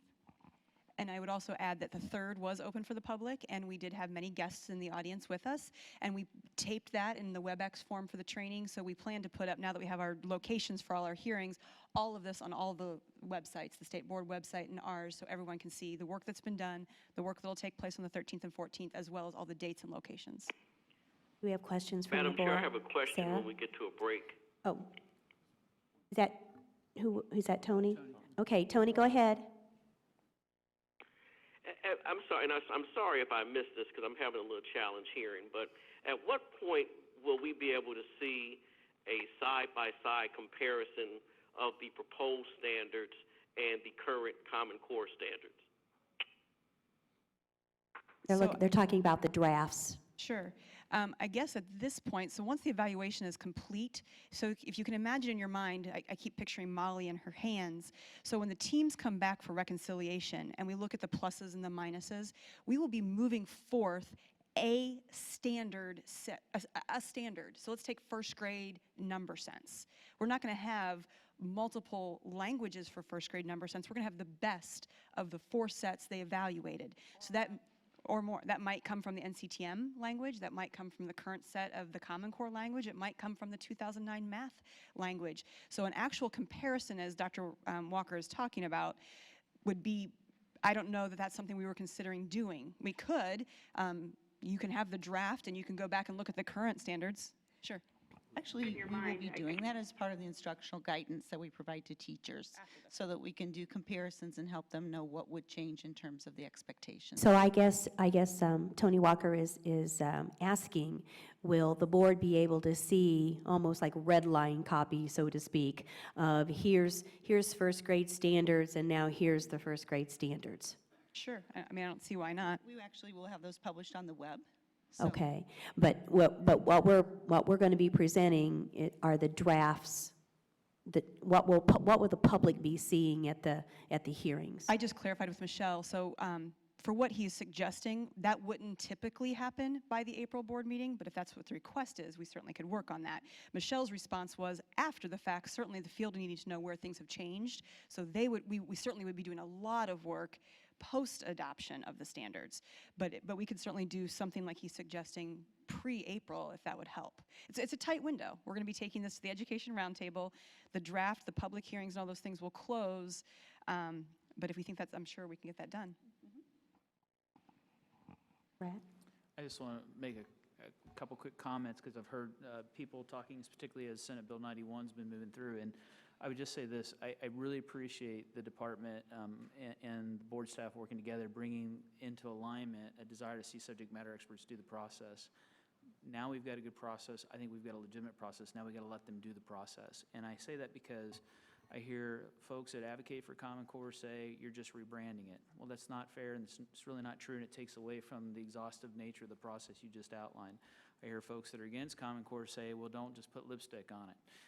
I don't think that's going to happen either. But as I've tried to share with some constituents, when you're talking about college and career ready standards and you're talking about requisite knowledge and skills, if you do a comparison, you're going to see some things that look alike, and you're going to see some things that look different. I would hope at the end of the day we truly do achieve the outcomes that you started with that were handed to us by the General Assembly, which was retain our sovereignty, really do an exhaustive process, get the bias out of there. But I share that because people in the field right now are concerned that somehow this means we're going to deviate completely from everything we've ever done. And it may mean some adjustments. It may be some more changes in one grade level, more so than in another grade level. But I really do appreciate what is taking place now in terms of the evaluation and eventually the reconciliation. And I'll be anxious to see how it comes forward. But I do thank you. I know you guys have worked extremely hard, and we've had some snow days in there. You guys have been impacted by that as well. So thank you. Yes, Sarah? I have a question, and I believe that Michelle has something. Oh. If she may come up Sure. to share as well. I apologize for interrupting, but Mr. Elsner left, and under our electronic policy, meeting policy, it requires that in order to have board members participate electronically, we have to have 7 members present, not just the 6 required for quorum. So we are in the bizarre situation of having the appropriate physical attendance to have a meeting, and we're fine there, but we cannot have our members participate electronically until the time that the board were to choose to adjust that. And I would recommend that the board consider adjusting our electronic participation policy to allow, under the code, it says it has to be at least a third of the members, which here would be 4 or 5, or even you could do 6 to continue to make physical participation the norm. But for the time being, since even though we don't have any action items remaining, since we public access law defines action as including the receipt of information upon which action may be based, I would have concern to continue with our members on the phone. At this point, you could consider having our members get off the phone, taking this action, and then If I might, adding. and maybe it's about interpretation, but we did have 7 here when we began this whole process, and I don't think we have anything in our in any document about people leaving after that. I guess I did not interpret any of our work to mean that if at any time somebody had to leave, that you had to stop the entire process that you began with for your board meeting. So just like we wouldn't, we would continue to operate here if some people left. So I guess we had 7 to begin with, and we started this whole process with call-in. I would say that we should continue to finish our board meeting here in that same vein. If there's a concern about a technicality, can't we just waive the rules?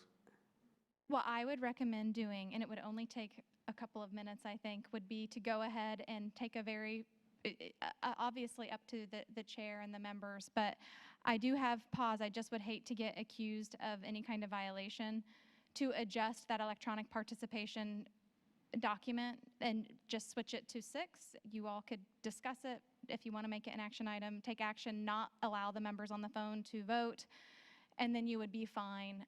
Because the statute, again, only requires 1/3, but it was drafted to require 7 members. And I agree. I have some level of pause to continue with our members on the phone if we're going to continue to take information. I just wanted to raise it. It is a technicality, but since we do have physical quorum here, it just gives me a little bit of concern. Is it a technicality of the rules or a technicality of the open door law? Well, the law specifically references that the body must adopt an electronic participation policy. So that policy has sort of the strength of being referenced in code, and that means that we need to abide by it. And that's why I have a little bit of concern that right now with 6 members, which is quorum, and we are completely compliant with statute with everyone being here, in that sense, it's just that having the members participate electronically with only 6 members gives me pause with the way that document is currently written. I think the requirement under the code is that someone may not participate electronically until such a policy is adopted by the body. And so you could have them not participate, choose to modify that, and then let them participate. It's somewhat of again, it's sort of a technicality. I just would hate for us to be on the wrong side of that language. Can we just hurry this through, and can I just make a motion to change the policy to allow them to continue to participate in the electronic meeting, because as long as there are 6 people here? Yes, you could. Or at the conclusion of today's meeting? Yes. Do I have a second? Second. Any discussion? All those in favor say aye. Aye. Okay, let's proceed. May I ask a question about You may, Sarah. Thank you. And I'm not sure this is the right time to ask it, so I can defer if need be. I'm just curious how the current proposed Senate bill, I believe it's 61, the Common Core bill, how that would impact our procedures and our I think we've got a great timeline here. I'm just curious kind of how that comes into play. As it's currently been amended, I believe it has no impact. Okay. Senate Bill 91 was amended, and it is in concurrence with what we're doing right now. Okay. Linda? Yes, David? Thanks for all your great work. I think the process is comprehensive and involves a lot of people, so I appreciate that. I want to go back to something you said in creating these standards. At one point, you said you're looking at potentially 4 or 5 different set of standards, and then having your study group look at those 5 sets based on a set of criteria that Brad had mentioned, you had mentioned, and then selecting the best from among those 5 to 7, let's say. Is that correct? Is that what you said? No. That's way too many. 2 to 3. The point is that No. you're selecting from an array of different sets of standards. Is that correct? Conceptually, let me have Michelle speak to this. So what we're asking the evaluation team members to do is, as has already been described, so for example, let's say I was actually assigned NCTM 2009 mathematics and the current Indiana standards, which are Common Core. So I would look at those individually. So I'd look at all of NCTM, use the rating that Molly described with the plus, the minus, and the 0. Then I would go through the Common Core standards as well as the Math 2009. So not side by side, but on their own, each individual standard. does this strongly align, partially align, or not at all align with our definition of college and career readiness for Hoosier students? So that's actually what they're doing right now. Then when they come back to us on the 13th and 14th, what we'll be doing is taking the group that they have described as a plus, meaning these should be strongly aligned, they are ones we want to move forward with, and we will be doing actually a very rigorous vertical alignment and looking actually at vertical articulation across the grades with those standards, and also looking for any gaps. Because again, those that are marked 0 are in the, we might want to use these, but we may need to adjust because the wording or for some other reason they're at a different grade level or something like that. And so we would actually be doing all of that work, which is why we're having them here for 2 days. Here's my point. Okay. Thanks for going over that. That the notion that you would come forward or someone would come forward to us in April with the Common Core standards, that decision's already been made, that we are not adopting Common Core, Right. that we will be adopting something else, because I'm still getting tons of emails. I support Common Core, I don't support Common Core. It is safe to say we are not going to bring to you what was adopted in 2010. Okay, so we're not going to adopt, or you're not going to recommend Common Core to us, and we can do what No, we not want at to all. do. We're actually but that's not the plan. developing Indiana's college and career ready standards. Correct. And using obviously a variety of resources to do that. Okay, that just hasn't been clear out in the community, Okay. so I wanted to make that point.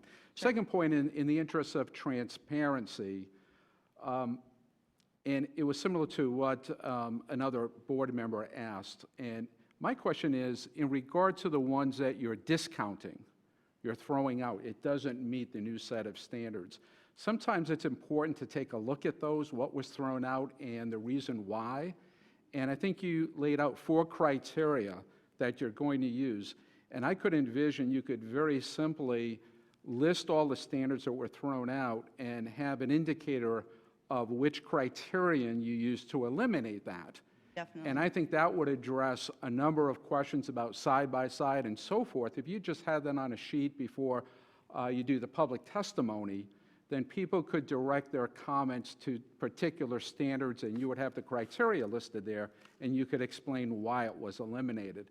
Again, it's creating data that short circuits a lot of anecdotal, I believe, I feel kind of comments, and comments can be directed to ones where people feel were eliminated that should not have been. So does that make sense to you, and is this something you could do? I think that makes amazing sense. And one thing to add, too, if they are ranked by the consensus of the group as, let's call them those that go in the, we don't want them, let's say, they can be rescued. So at the very last, well, and it's important to know that, because at the very last stage of this work, the teams that are divided in the K-5 and the 6-12, and the math and the ELA are going to come back together and look at a K-12 articulation as a last final, almost checks and balances. And we might say, oh my gosh, from 2nd grade to 3rd grade, how do we reconcile these 2 skills? And then our first place to look will be in our discarded pile, if you will, to find out if something was arbitrarily discarded that doesn't need to go back in for the articulation K-12.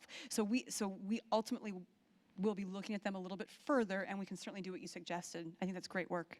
So then you're going to provide that information to, before public testimony, provide it to us, and then if we have questions or the public has questions, they can focus in on that particular standard, and you have the rationale. And Excellent, thank you. Just to throw in one other possibility that we haven't really talked about, and again, as you envision this, you can see the work that ahead of the evaluation teams. As Danielle said, you can rescue a standard that was consensus minused out, or if the group just says, we recognize there's a gap here, we hate all of those standards, let's write our own, or let's go to Nebraska and pull a standard from there. So that's another option too. That's what I was going to ask. So if they decide none of them have cursive writing and we want cursive writing, they can add cursive writing. As an example. Absolutely. Totally caveat. Okay, thank you so much. Thank you. We have several speakers on this topic, and you have 5 minutes. And keep in mind that we could take your comments in writing as well. Jackie Roten. Did I pronounce your last name correctly? Yes, you did. Oh, thank you. Not very many people can. You did. Hi, my name is Jackie Roten, and I am from Boone County. I am here today to read a comment from Mr. David Reed. He was going to come yesterday, but with the weather and everything, and then with today's meeting, he was not able to come today, so I'm just going to read his comments for him. And I'll just start the quote, and his quote is, "The SBOE is the first state board in the U.S. to adopt Common Core back in 2010 that has a chance to get it right. Congratulations. In education, there have always been too much of jumping on the bandwagon syndrome of unproven, untested ideas such as Common Core. None of us would expose our children to medications that haven't gone through years of trials unless we were desperate. Why are we willing to continue to use our children as lab rats when it comes to educational ideas such as the Common Core? I can fully support the process that has been described today, if it is not simply a smokescreen for rebranding. Recently, I received a copy of a mass email from a professional development coordinator to her colleagues around the state. It said, "I have heard from a reliable source, when it is all said and done, the new standards will completely reflect Common Core. It is very much a political issue at this point. The issue is not with the standards or content of the standards, but who controls the content." Parents in attendance today, and from thousands of parents around the state, this educator's statement couldn't be farther from the truth. Our disgust has everything to do with the standards, the content of the standards, and who controls the content. If the individuals on the various committees evaluating and developing the new standards are objective in their review, the outcome should look nothing like the Common Core. They should reflect closer to the standards that have been proven track records, such as those from states like Massachusetts before 2010.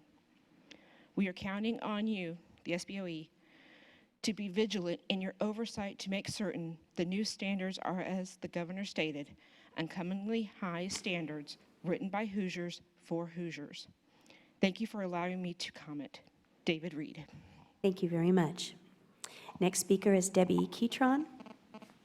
Did I pronounce your name correctly? Ketron. Ketron. Yeah. I thought I only had 2 minutes, and I have 5, so I'm going to read through my scribbled out wording that I thought I was going to have to cut out.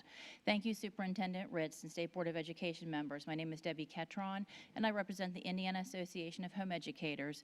We have been serving Indiana homeschoolers for 30 years. We just keep hearing the term college and career ready, and I do know that that's a buzzword that is being used with Common Core, which concerns us. So we just wanted to look back at what does the Indiana Constitution say about education? What should we be doing? Section 1, knowledge and learning generally diffused throughout a community, being essential to the preservation of a free government. It shall be the duty of the General Assembly to encourage, by all suitable means, moral, intellectual, scientific, and agricultural improvement, and to provide by law for a general and uniform system of common schools. Knowledge and learning generally diffused throughout a community implies that knowledge and learning or education would be propagated in a community by the General Assembly. This part of the Constitution does not leave room for national, federal level standards enforced by doling out tax dollars through federal programs such as Race to the Top and No Child Left Behind to states to bribe them to comply. Knowledge and learning, being essential to the preservation of a free government, shows that the framers of our Constitution realize that for democracy to work, a state's citizens need knowledge and learning, or what other authors of our U.S. Constitution would term enlightened citizenry.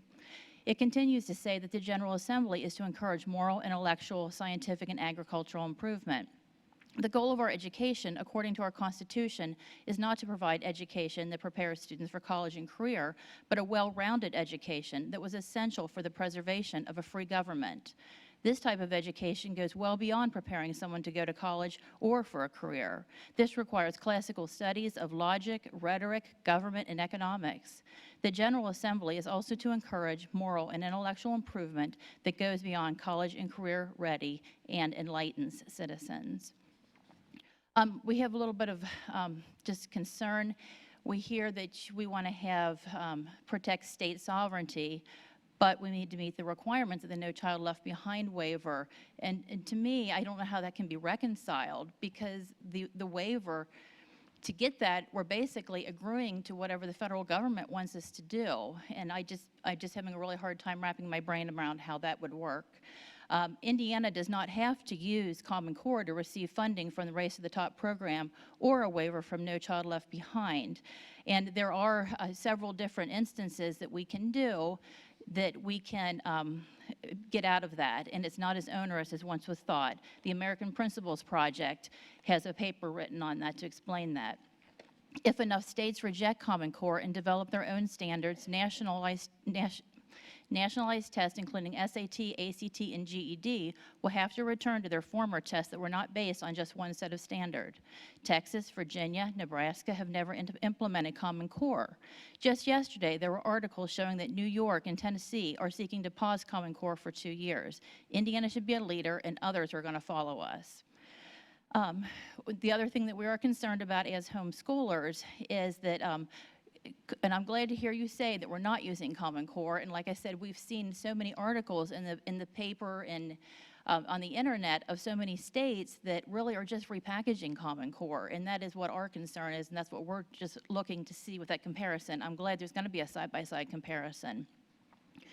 But we're afraid that that would ultimately destroy any form of school choice. Quotes from Speaker Bosma on National School Choice Week. Last session, Indiana had led the nation in the education reform by expanding the charter school authorization process and having the most aggressive school voucher program in the nation, said Speaker Bosma. I fully support the efforts of National School Choice Week to bring awareness regarding these types of education reforms to other states. All students deserve the chance to receive a high-quality education, regardless of income or zip code. It's essential that we give students the opportunities they need to be successful, said Speaker Bosma. I encourage anyone who believes a parent should be empowered to choose the educational environment that will best meet the needs of their child to support National School Choice Week. Obviously, when the entire nation is tied to Common Core, the curriculum generated by Common Core, 2 national tests, PARCC and Smarter Balanced, and national tests all based on Common Core, SAT, ACT, GED, there really is no school choice. Homeschools outperform public school and private schools' children on standardized tests. Historically, homeschoolers have employed a full gamut of educational approaches for their children, recognizing what works best for their homeschool and best for each of their children. Making all national tests tied to Common Core will force homeschoolers to teach from these standards to ensure their children perform well on these tests. Thank you. Thank you very much. Kelly Failer? Did I pronounce it correctly? You did, and that tells you spelling. Well, I try to be good with that. I've been a teacher for a long time. I'm not going to go through all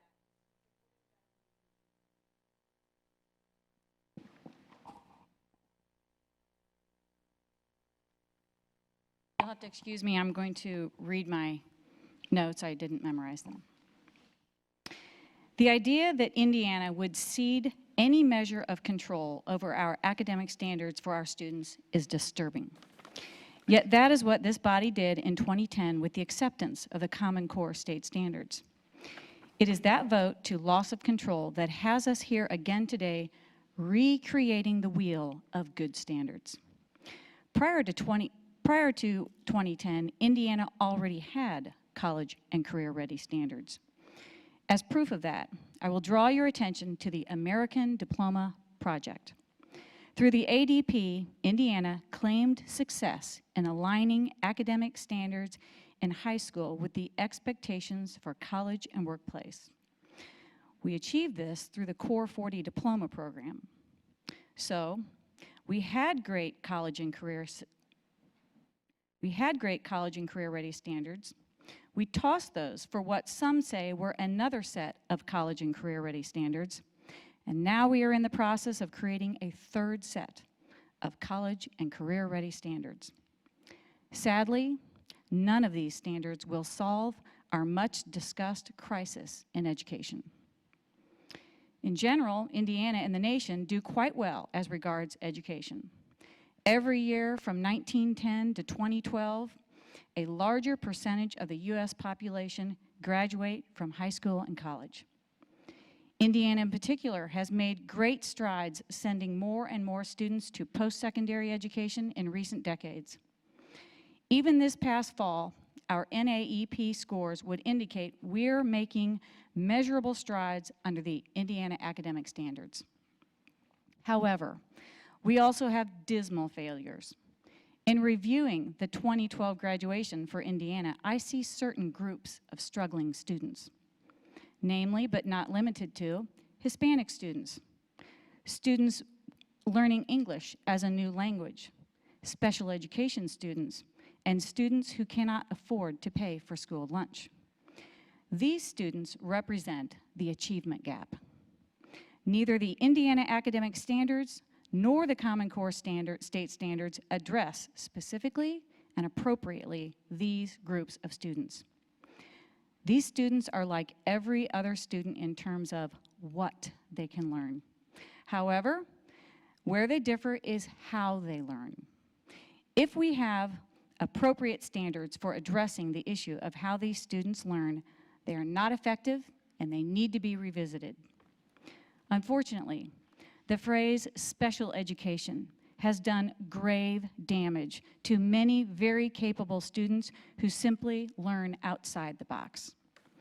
And I do not believe for one instant that a child who speaks a foreign language is any less capable of good academics than students who speak English. Our teachers simply cannot communicate with them.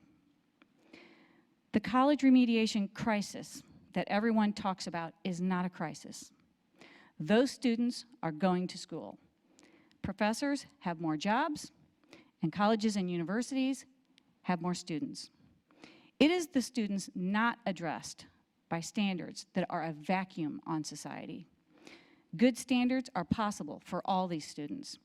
Stop this nonsense of recreating college and career-ready standards, re-implement the Indiana academic standards in place prior to 2010, and set yourselves on the task of solving the crisis of the achievement gap. I believe the college remediation crisis will largely go away.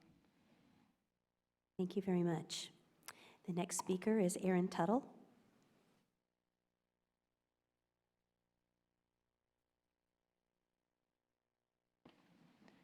Hi, my name is Erin Tuttle, and I am I'm a co-founder of Hoosiers Against Common Core.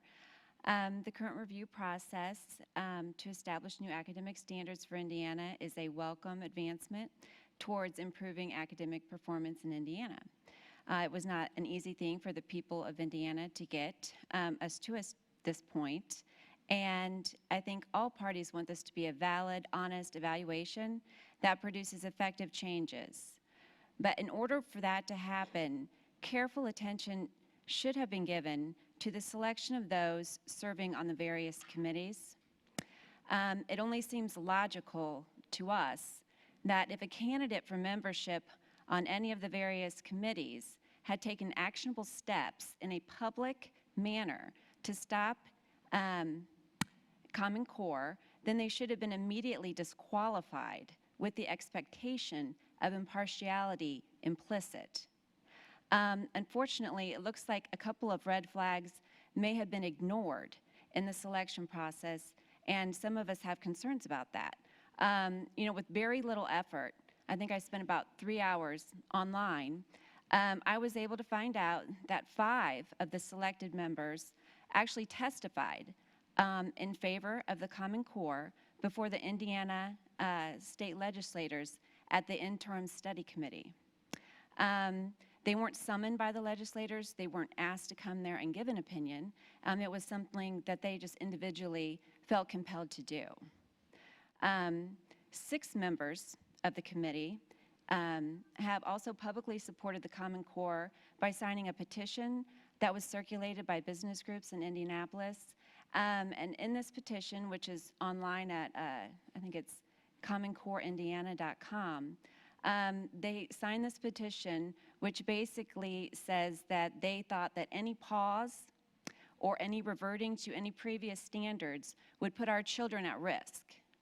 And so, that's disappointing to us because we want this to be something that's done with impartiality. I mean, it's hard for people to decide what they want if it seems like maybe they'd already made up their mind.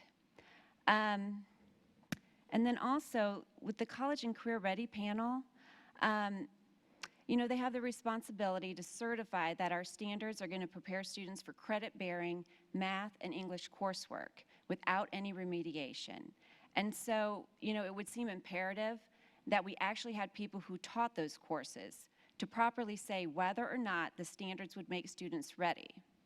So, I mean, I think that all the people are very qualified people in some things, maybe to review standards for like the specific grades. But in order to determine college and career readiness, we really need people who are teaching those classes at that level. Like, for example, in math, there is only one member of the College and Career Ready panel who is a professor of mathematics. That's Tim Broch, and he's from Manchester College. And ironically, he's one of the people who testified in favor of Common Core at the interim study committee. So that is disappointing to some of us. You know, and if STEM is the future and we want to make sure that we're getting pipelines for STEM people, I mean, why would we only have one professor of math and one professor of physics determining the level of college readiness in mathematics, which is the basis for all STEM fields? So, you know, I can't imagine that there aren't numerous professors in the hard sciences and mathematics who would love to have a chance to weigh in on these standards. I mean, it is, after all, their field of experience and their field of expertise, and they are the people who will ultimately teach these students in four-year universities. And, okay. I just think that in the earlier discussions, when you talked about remediation, the end-of-course assessment maybe not equaling the PSAT or the SAT, well, the standards we determine are going to be driving those end-of-course assessments, I would assume. So if you want to cut down on remediation, maybe if you're having college-ready standards, then the end-of-course assessments would be improved, and maybe that would be more accurate. But I don't think you're going to get there if you're not consulting the people in four-year universities teaching those courses. I feel they would know best. Thank you. Thank you. Madam Superintendent. Yes. Might I make a comment? You may. I appreciate, Aaron, your comments and the heart from which your concerns come. I had similar concerns in terms of the membership of the panels. That's kind of where I started back in the last fall and asking some questions. But I would say this. In meeting with staff, I think it is appropriate that when they look at it, that we're not selecting people on the basis of where they stand on either being for Common Core or against Common Core, but rather what is their qualifications. And I would love to look at the list with you again. I didn't hear some people mentioned, and I'm not sure why they weren't mentioned, because I know for a fact that a good friend and colleague of mine at Ball State University, Cheryl Stump, who's the chairman of the math department, is on the panels. But I would just say to you, here's how, and I won't try to speak for the entire board, but as one board member who's very concerned about this issue, when I look at it, I have to look at the process, and the process is a neutral process. Now, I think in terms of being neutral, in the sense that there's an evaluation and a period of reconciliation. So I think it's impossible to say, you know, how many people are Common Core, how many people are against Common Core. I don't think it's the right approach. I think it's expertise followed by a process that allows for them to do an evaluation. I would just say this, the thing that I like about what you pointed out on the chart, Madam Superintendent, is the redundancies, the opportunities to come back at it again and again and again, and including public comment where other subject matter experts not on the panel could come and weigh in, and the board can still consider that. So I just want you to hear from, at least from me, I know that you have that concern. I appreciate that concern. But I really do believe that the staff made every effort to go back and look at who was originally invited to be a part of those teams and their qualifications. Okay. I just think there's a clarification that needs to be made about there's a difference between a professor of mathematics and a professor of math education. The experiences are totally different as far as what their education entails, and it's one of the main complaints that people have nationally about the Common Core, is because their validation committee, which would be like our Common Core readiness panel, did not adequately represent those groups of actual professors of mathematics. The group, and to be complimentary, which I'm sure you never think I am, but the English, there are quite a few professors of English on this panel. They're very well represented. My point is that it is not done for math. And I don't know why they would specifically note that and make sure that was done for English and just leave math dangling there, with the only actual professor of mathematics being somebody who has testified against, or I'm sorry, for Common Core. So that's just an issue that I have. Thank you. Heather Crossick? Thank you. Thank you. I appreciate the opportunity to testify here today. I appreciate the work that you all are doing and the time and the number of people that are involved in the process. And my testimony centers around the 2009 math standards. It was the math standards that first brought the Common Core to my attention. And I wanted to make sure all of you had the documentation that was provided at the time Indiana adopted the 2009 math standards, because it was quite extensive. And that process seemed to be much longer than the process that we're facing today. And I understand you're up against a time crunch, and I understand that, the problems that presents. But at that 2009 March meeting of the Education Roundtable, members were presented with endorsements from the Indiana Council of Teachers of Mathematics, from Achieve. Actually, their letter, I have it for you here, said that they are intellectually demanding and well-aligned with the American Diploma Project benchmarks in mathematics. And I also wanted to point out I provided the cover letter. I did not bring copies of the 106-page benchmarking study that was done by the National Center on Education and the Economy, but it is available, where they benchmarked those 2009 math standards against Finland and Singapore.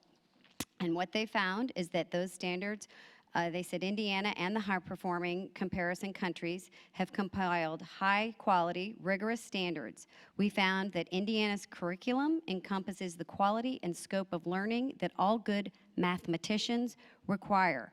Its standards compare favorably with those of nations whose students are some of the highest scoring in the world.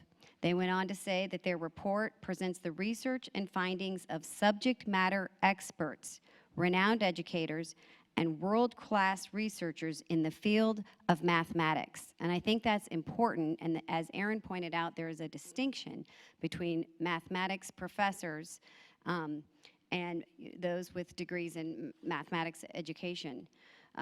So I bring this to your attention because obviously the standards that will be presented to you in a few short weeks won't have international benchmarking study. And in fact, that was some of the concerns that have been raised, is that the Common Core is not benchmarked in the area of mathematics. So I guess what I'd like to ask is that in addition to having the College and Career Ready panel give the thumbs up or thumbs down on college and career readiness for whatever product this process creates, I would like to recommend that you request that they do the same for the 2009 math standards. Although there's plenty of evidence that it's the words college and career ready from the letter from Achieve and others are all over these 2009 math standards, I think it would be important to have that panel or your body decide whether or not those 2009 math standards that we went to expense and time to create, although they were never implemented, I think it would be worth the time to have a decision made. And if they are deemed not college and career ready for some reason, I think it would be important for the citizens of Indiana to understand why, in fact, they don't meet the definition. So in closing, I'd like to say that I think it's important that you as a body have the ability, and it sounds like you do, to change things about the standards that are presented to you in piecemeal or provide an alternative if that ends up being your determination. Because again, this is a fast process. From where I sit, I found it amazing the amount of work you're going to do in a very short amount of time in creating a new set of math and English standards for the students of Indiana. Thank you. Thank you very much. Michelle, just a clarification, Michelle Walker. We are, through the process, we are looking at several sets of math standards, is that correct? Including the 2009 set, yes. Thank you. They are looking at And the entire also- set of right. standards. So when it goes to public comment, again, there are multiple ways that many people can give input, and we certainly want them to. Thanks. Thank you very much.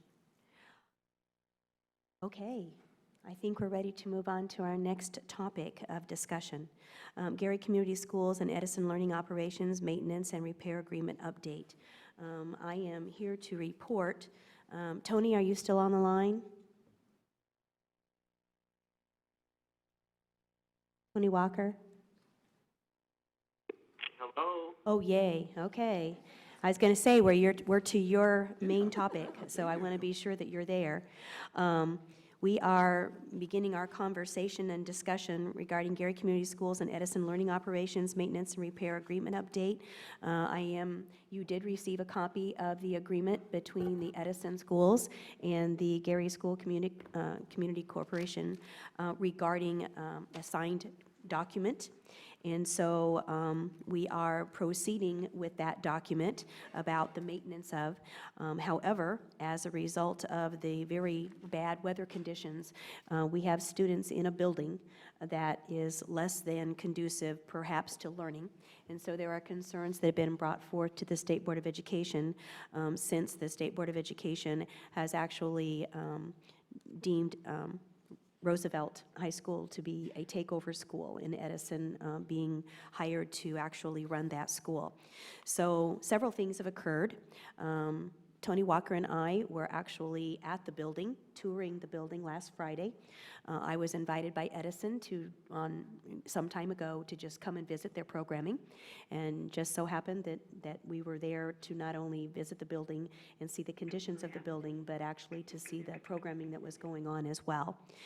At that time, Tony and I, Tony was there earlier, so he saw some things that I may not have seen, but I gave a directive, literally, to both parties that they need to identify the spaces that are needed, the spaces that are heated for school to continue to be conducted.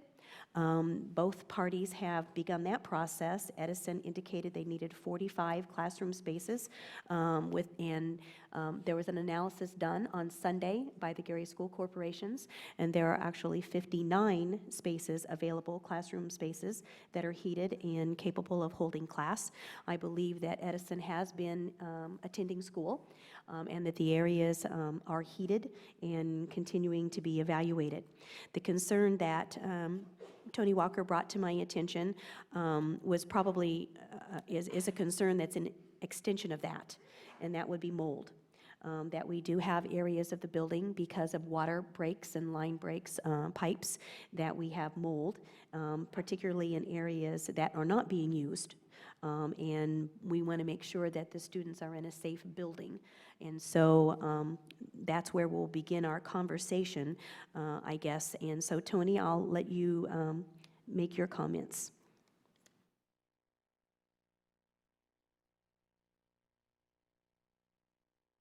Tony Walker? Hello? Okay, we're ready for your comments. I hope you got to hear mine. Okay, I'm sorry, I'm running about 60 seconds behind on the streaming. But thank you, and I apologize for not being able to be there in person.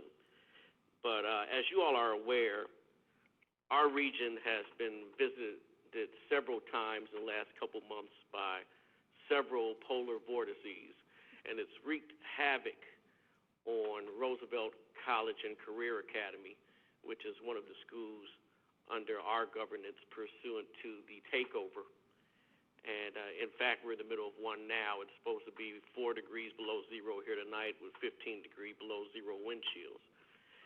But the issue here, and I want to hasten to add that all of my inquiry into the situations at Roosevelt have led me to firmly believe that we are not dealing with any issue of negligence or breach of agreement by either Edison Learning or Gary Community School Corporation. The fact is, we just happen to have a facility in Roosevelt that had HVAC systems that were at best dated and possibly even obsolete. We knew this, in fact, because the first assessment that Edison Learning provided to the State Board of Ed on December 23rd, 2011, and I'll quote right from that report, regarding the heating system, they said that it's a two-pipe water system over there at Roosevelt, and Edison put in that initial assessment report that the water distribution system was not replaced in 2003 when they replaced the boilers, and that it, quote, probably had outlived its expected useful life, and that the custodial staff indicated that they experienced frequent leaks in the water distribution system. So this is something that we knew pretty much going into takeover, before Edison even walked in the building to take over, that there was a significant issue with the two-piping system for the heat and the air. Now, Charlie Pruitt, who is a very experienced contractor up here in this area and is not too long ago was made head of facilities for Gary Community School Corporation, costed out the job of fixing this piping system so it no longer leaks, along with the gasket and pumps. And he's estimating that to be about $1 million to really fix this thing. And the issue that I'm having currently, I mean, the kids are in the school, but I can't personally say the school is safe. And for it to be a school that's under our jurisdiction as a state board, I'm very uncomfortable with having students, teachers, staff in a school that I can't say is safe. I mean, I asked a question when we were touring with the superintendent of the group we were with, who would have their kids there? And even the Edison Learning people, no one had an answer to that. I know for certain I would not in its current condition. The huge problem is now is not the heating. There was a significant disruption with the heating where lunchrooms and other community spaces had to be used for classrooms. That is in the process of being rectified to one degree or another.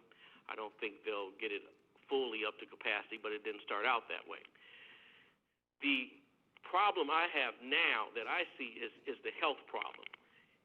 It's been detected from a recent inspection that there is considerable mold in the school, and mold that doesn't just stay in one place. And to quote Alpha Dry, who did the inspection directly, because I don't want to take his words out of context, he says, there's considerable mold presence in the few areas that I tested. He then goes on to say, it is my opinion that there is most likely mold growth occurring outside of the areas that I tested.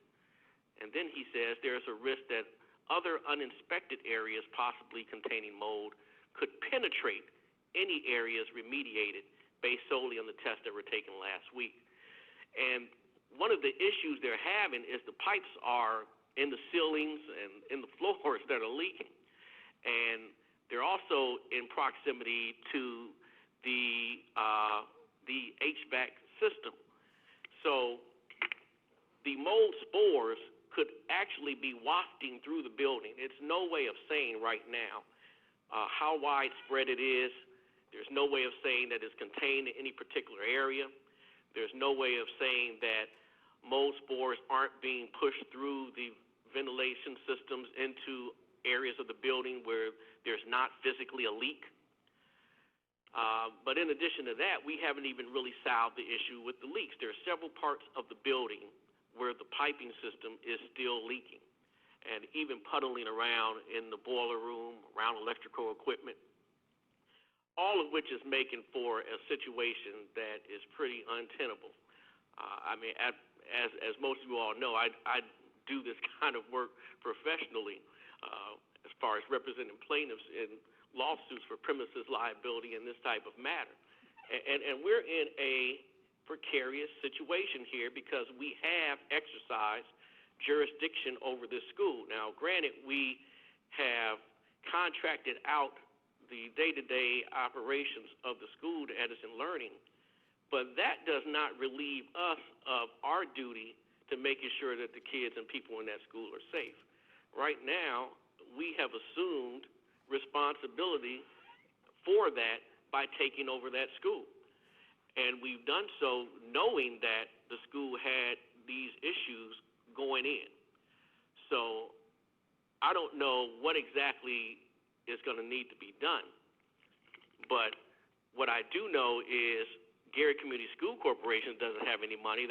Matter of fact, they're out of another school, Bailey Middle School. They've had to move the kids out of there for a similar reason. They are not going to come up and don't have $1 million to fix this situation. Edison Learning did not bargain for, in their agreement, spending $1 million on capital improvements to have the school be safe. So it seems to me the state is at a crossroads as to what we're going to do regarding this turnaround and hopefully be instructive to how we deal with turnarounds going forward. Because quite frankly, if I was on the board when we voted, I would have voted to close that school for this and other reasons. It's just too much money. Now, to their credit, when Edison took over, they assessed that there was about $4 or $5 million worth of work that needed to be done in the building, and they personally did about $1 or $2 million of it. But there's still the rest of it, like this piping system, which is now causing a situation that is potentially unsafe for everybody. So I think we're going to need to see what options are available, and I don't know how long we really have, because there needs to be a more full assessment of the air quality in that building, across the whole building, and not limited to the places where just the pipes are leaking. And we need to make a determination whether or not that school is in fact safe for the kids to be there every day, safe for the faculty and staff to be there every day. And then the state will have the decision probably as to whether or not we're going to fix that school to continue to turn around, or those kids are going to need to be moved to another school.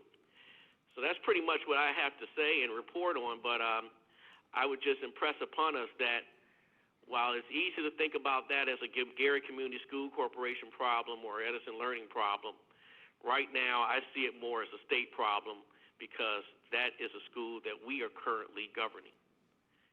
And I can't hear too well, but if anyone has any questions, I'll try to listen.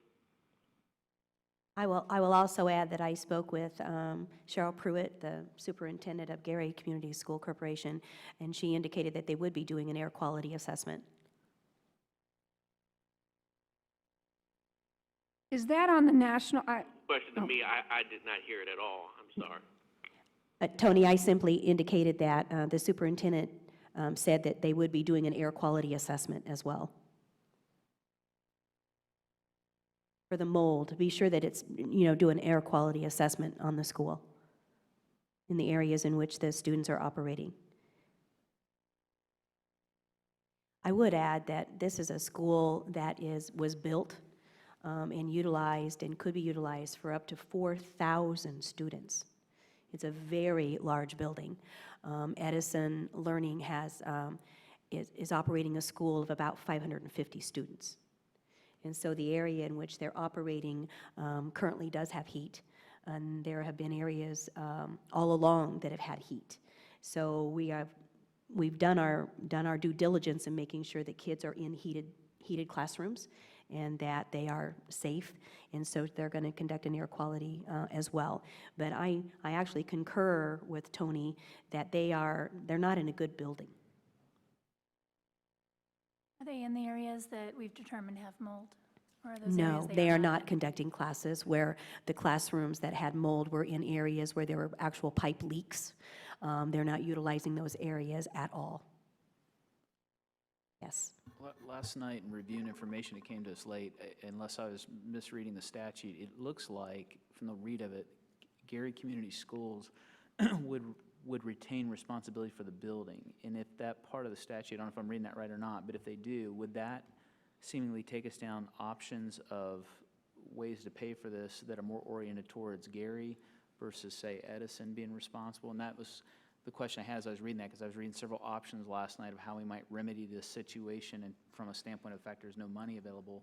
But I'm just wondering if the statute, in terms of who's ultimately responsible or owns the building, if that sends us down a path or informs us which path we head down. I don't know if that's a question. I literally think that we're in a situation whereby Edison can't count on using any part of the building that they want to use.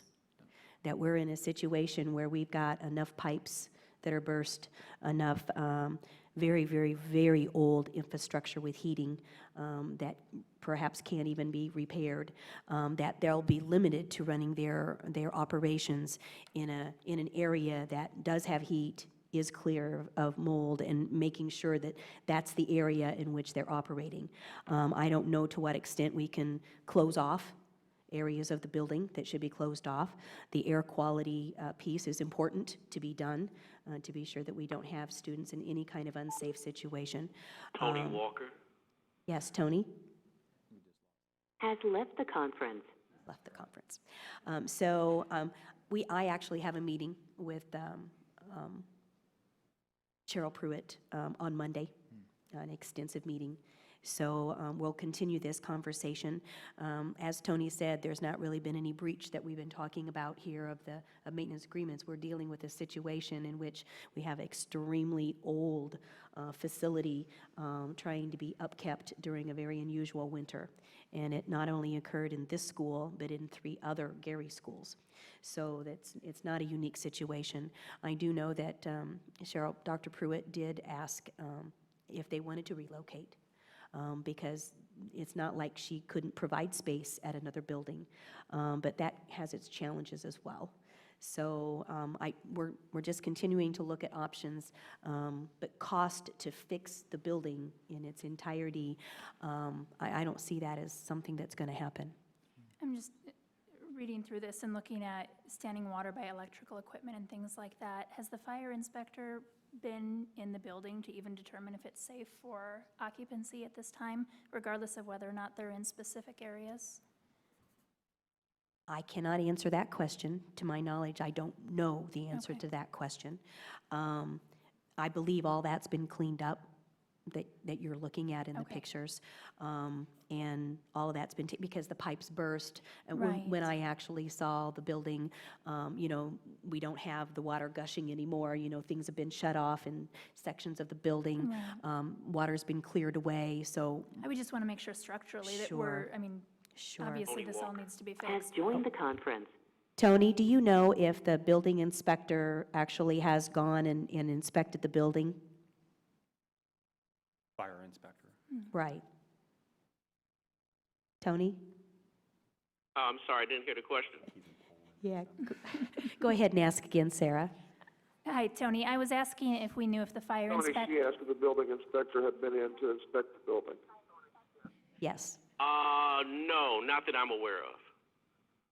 To me, that seems like Are you a local building inspector, state building inspector? I'm not aware of any building inspector that's been in. Only the private company Alpha Drive, which came out, I think, to do an assessment of the mold.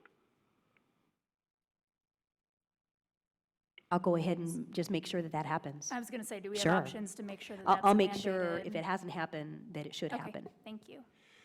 Tony, you indicated that you didn't think it was, maybe the word isn't right, but the fault or the contractual fault of either side. I'm looking at the contract, and it seems like for major repairs, et cetera, that is the responsibility of the school district.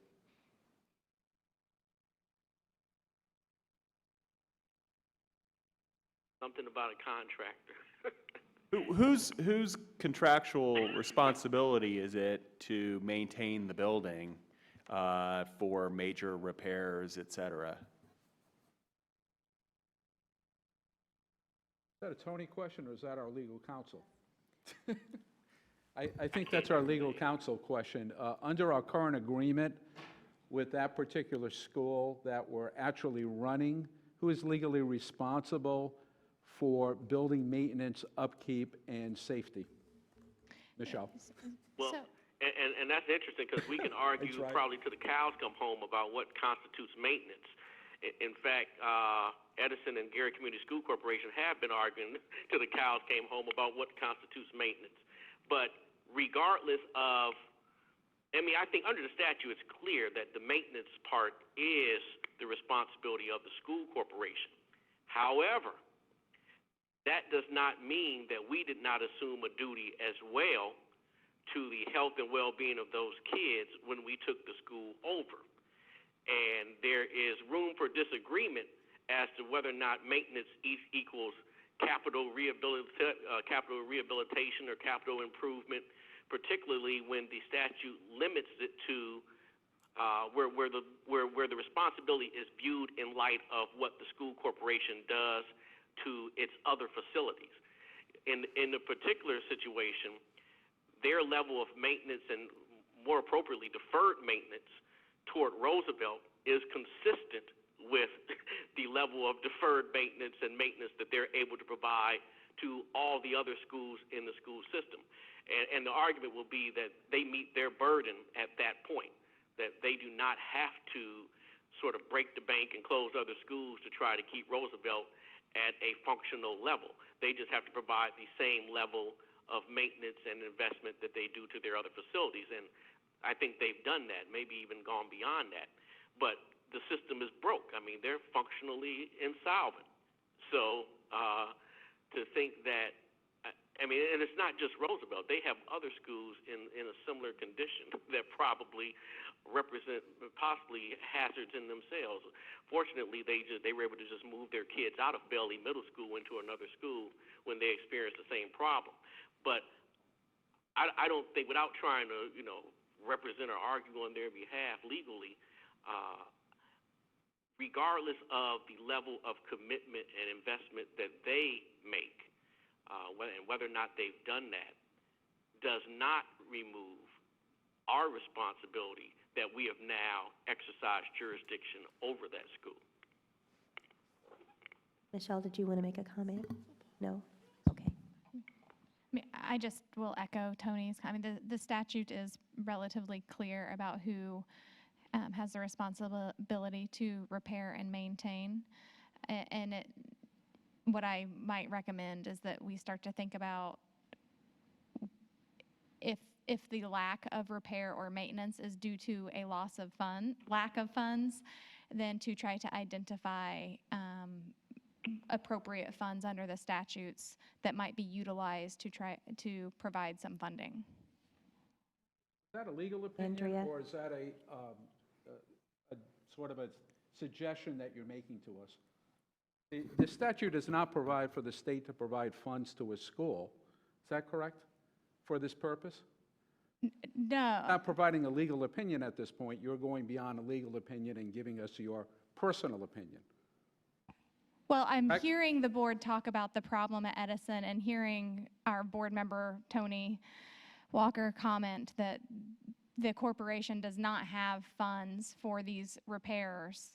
And in response to that, commenting that there are a couple of statutory provisions that allow for advancements under certain conditions, such as disasters and certain non-disasters. And that might be something for the board to consider when trying to address the building condition. But when we agree to have a takeover of a school, and I'm not even sure that's the appropriate term for that, we are not taking over that school per se, correct? We're taking over that academic program, the school leadership of that program, the governance of it. Is that correct? Correct. And when I said a couple of statutory provisions that allow for advancements, those are advancements. They are loans. It wouldn't actually be just the state handing over money. Rather, it's a means of trying to provide funding in advance for a school corporation that doesn't otherwise have means to provide a building that's in an appropriate condition for students to learn. But it would have to be paid back, and the statutes are specific. Dave, the duty isn't to the building. The duty is to the health, safety, and welfare of the students and the human beings in the building. That's who our responsibility goes to, not to fixing the building. It goes to the health and safety of the students that are in the building, who we do have jurisdiction over. And that's my exact point, and I thought the state superintendent was leading us to the superintendent, and Gary mentioned there might be some other space.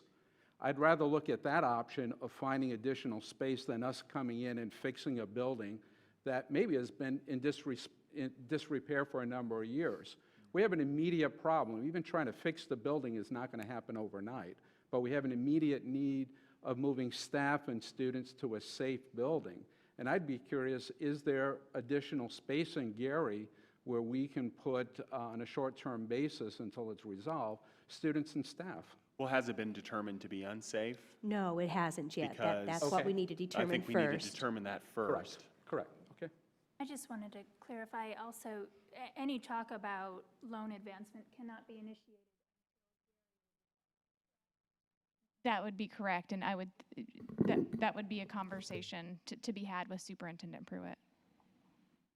Andrea? And I would just suggest long-term, you don't want to throw good money after bad. You almost don't even want to encourage them to do that, because we're talking about a 1920s building. It's on the National Register.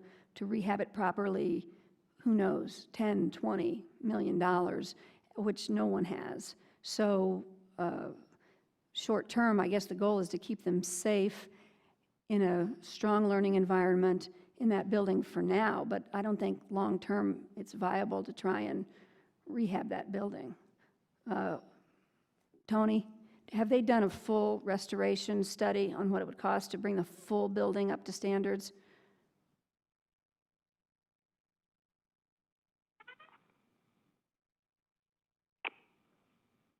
Was that to me? Yeah, I'm just wondering if they've done a restoration study of the entire building, not just where the students are. Are you saying is the entire building a problem? Well, I assume the whole building is in need of restoration work. Correct. I would, The piping system in the whole building, the two piping system throughout the whole building is well in excess of 50 years old. I guess my point would be to, is the building unsafe now? yeah, let's find out. If it is, then we need to figure out some options, and those I would probably suspect would be short-term options till alternative space can be identified, because it sounds like that's going to be necessary regardless to prevent significant capital expenditures. Well, I will keep the board updated because, as I said, I have a meeting on Monday. We'll get the inspectors out there. We'll get air quality check and make sure that we've got a safe building. I do know that there's heat going on in the spaces in which they are operating classrooms, so I feel pretty confident about that. Does anybody else have any other dialogue? Okay. Board operations, we have a board meeting that was scheduled for April 2nd, and many of the board members have spring break during that time. So the new proposed date is April 9. Do we have any objections to that, moving it to April 9? How about meeting at the spring break location? Florida, Well, Puerto we Rico? could pick several, I suppose. We could travel around. So April 9, okay? That works for me. Okay, we'll just move that to April 9. I do have just a few comments, if I might, under the statement of the chair that I said I was going to move to the end of the agenda. First of all, I want to just let you know my thoughts on the significant makeup days that we have for many school corporations now. So I have had my team working on this for quite some time, and so I'm going to put out there some ideas that I think that we're going to go forward with and communicate with the school corporations. So first of all, we have the makeup of days need to meet the minimum requirements of an instructional day. So 5 hours for elementary and 6 hours for the secondary schools. And so they can make up a day and have it shortened from what they might even be doing now. So that might be something that they can consider. What I'm wanting to do is give school corporations, local school corporations, options on how to work with their time. So the request that's coming in from multiple schools and school corporations is that they're seeking ways to add time to their schedule that allows them to more fully prepare for the assessments that we have in place. And we have extended the time window, but that in itself may not help some school corporations with the time that they need because of the amount of days that they've missed. So we're going to encourage that if they have, some holidays that were built into the calendar, or they've got some professional days that are built in the calendar, those certainly could be considered at the local level to be, use them as a school day rather than the previous proposed way in which they want to do. But I'm also thinking about a couple of ways in which we might do what I would call a conditional waiver.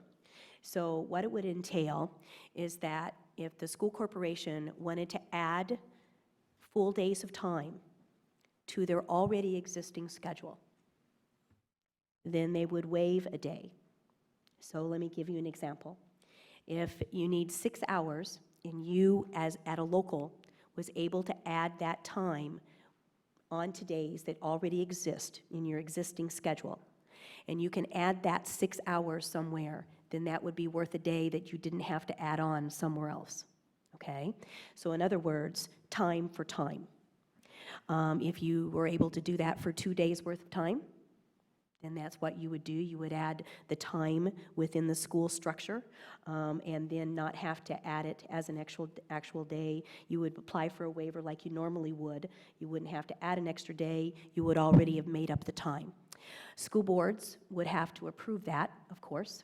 There would be conversation amongst the locals considering teacher contracts and how that might look. There's a myriad of things that they would have to do if they want to consider those options, but it's an option. They are craving to be able to work with time within their existing calendar. And so I want to be able to give them those types of options if they want. I am committed to them making up the time and making sure that we've got learning occurring. And then we also, and we've had the conversation here, regarding e-learning and technology capabilities and how that might work into things. We do have a couple of school districts who are actually in our e-learning pilot, who actually have e-learning days in which all accommodations are made for all students, whatever, and that learning still occurs even if they're not at the school building. So we are looking at perhaps making up time in an electronic way only if you meet the very stringent criteria that you would need to meet for an e-learning day, and that includes special education accommodations and all kinds of other factors that are built into our very stringent pilot that we have on e-learning. So I am wanting to, many superintendents have said, we want to try to add time within our schedule. We are concerned about teaching all the standards before the assessments take place. And can you find ways in which we can get that accommodation going? So I will probably be issuing very soon a series of options, really, for locals to consider to actually make up time.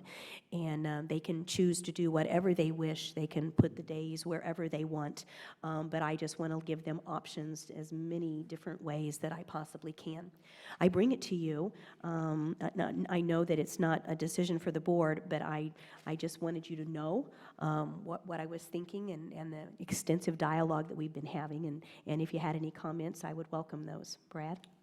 I think just appreciate the efforts there. I would offer one suggestion, and maybe this is part of the plan, is that if they're going to do a conditional waiver, that they apply, but they spell out how they're going to, which option they're going to do, so that there's a check and balance there. Oh, most definitely. But actually, I think perhaps if they have to have actual proof and evidence of how they did the time, which is why there would be a requirement for their school board approval, because they have to reissue a calendar, so to speak. They have to go through a formal process to make that happen. So yes, we would definitely require evidence of that. I appreciate that, because one of the biggest confusions I've heard is I think folks think that it's a waiver of the instructional day, and it's really a waiver of not paying the state tuition support back for the day that was missed. Correct. So I think by documenting it through a conditional waiver, maybe they just do the same waiver application, but I think that's correct. And that was our process, was to do the same waiver application process. But here's the documentation that would be supplied to show that you did have, you met the criteria of making up the time. I wanted to share that with you. I have a couple more items I just want to put on your radar. First of all, A to F accountability. We didn't put it on here for today. We are going to have a meeting in February towards the end. I think, I don't know, Danielle, if we sent out the timeline electronically to them, but if we haven't, we want to do that because we were going to present the entire timeline. We had specificity built in now, and we want to share that with you. Also, ECA waiver monitoring, Part B. We are expecting that soon, and I want to let you know that we haven't really heard of any states that get their Part B monitoring back and don't have conditions that the federal government might want to see that we do. So whatever that entails when we get that back, after we get the report, then it's released publicly 5 days after that. I want to let you know that I'm committed to getting you to the report when I get the report, so that you're well aware of that. And then we will proceed with a 1-year, they are offering a 1-year extension on the waiver, and that involves a process of putting in amendments in order to make sure that we have alignment with what we are doing in the state of Indiana. So as an example, Common Core is currently written in the waiver, and as we get to the point where we're adopting our standards, that would be a change. We would have our college and career ready standards established, and that would be a change in our waiver going forward. So I just wanted to alert you that's on the radar. We think we're going to kind of get that perhaps in February, and not having another meeting until March. I just wanted to make sure that everybody was, knew that that was going to be happening. So with that, do I have a motion to adjourn? So moved. A second? All those in favor say aye. Aye. Those opposed? The meeting is adjourned. Thank you so much for your flexibility. BJ Watts. Has left the conference. He's left right away. Well, I don't know. Now I can hear.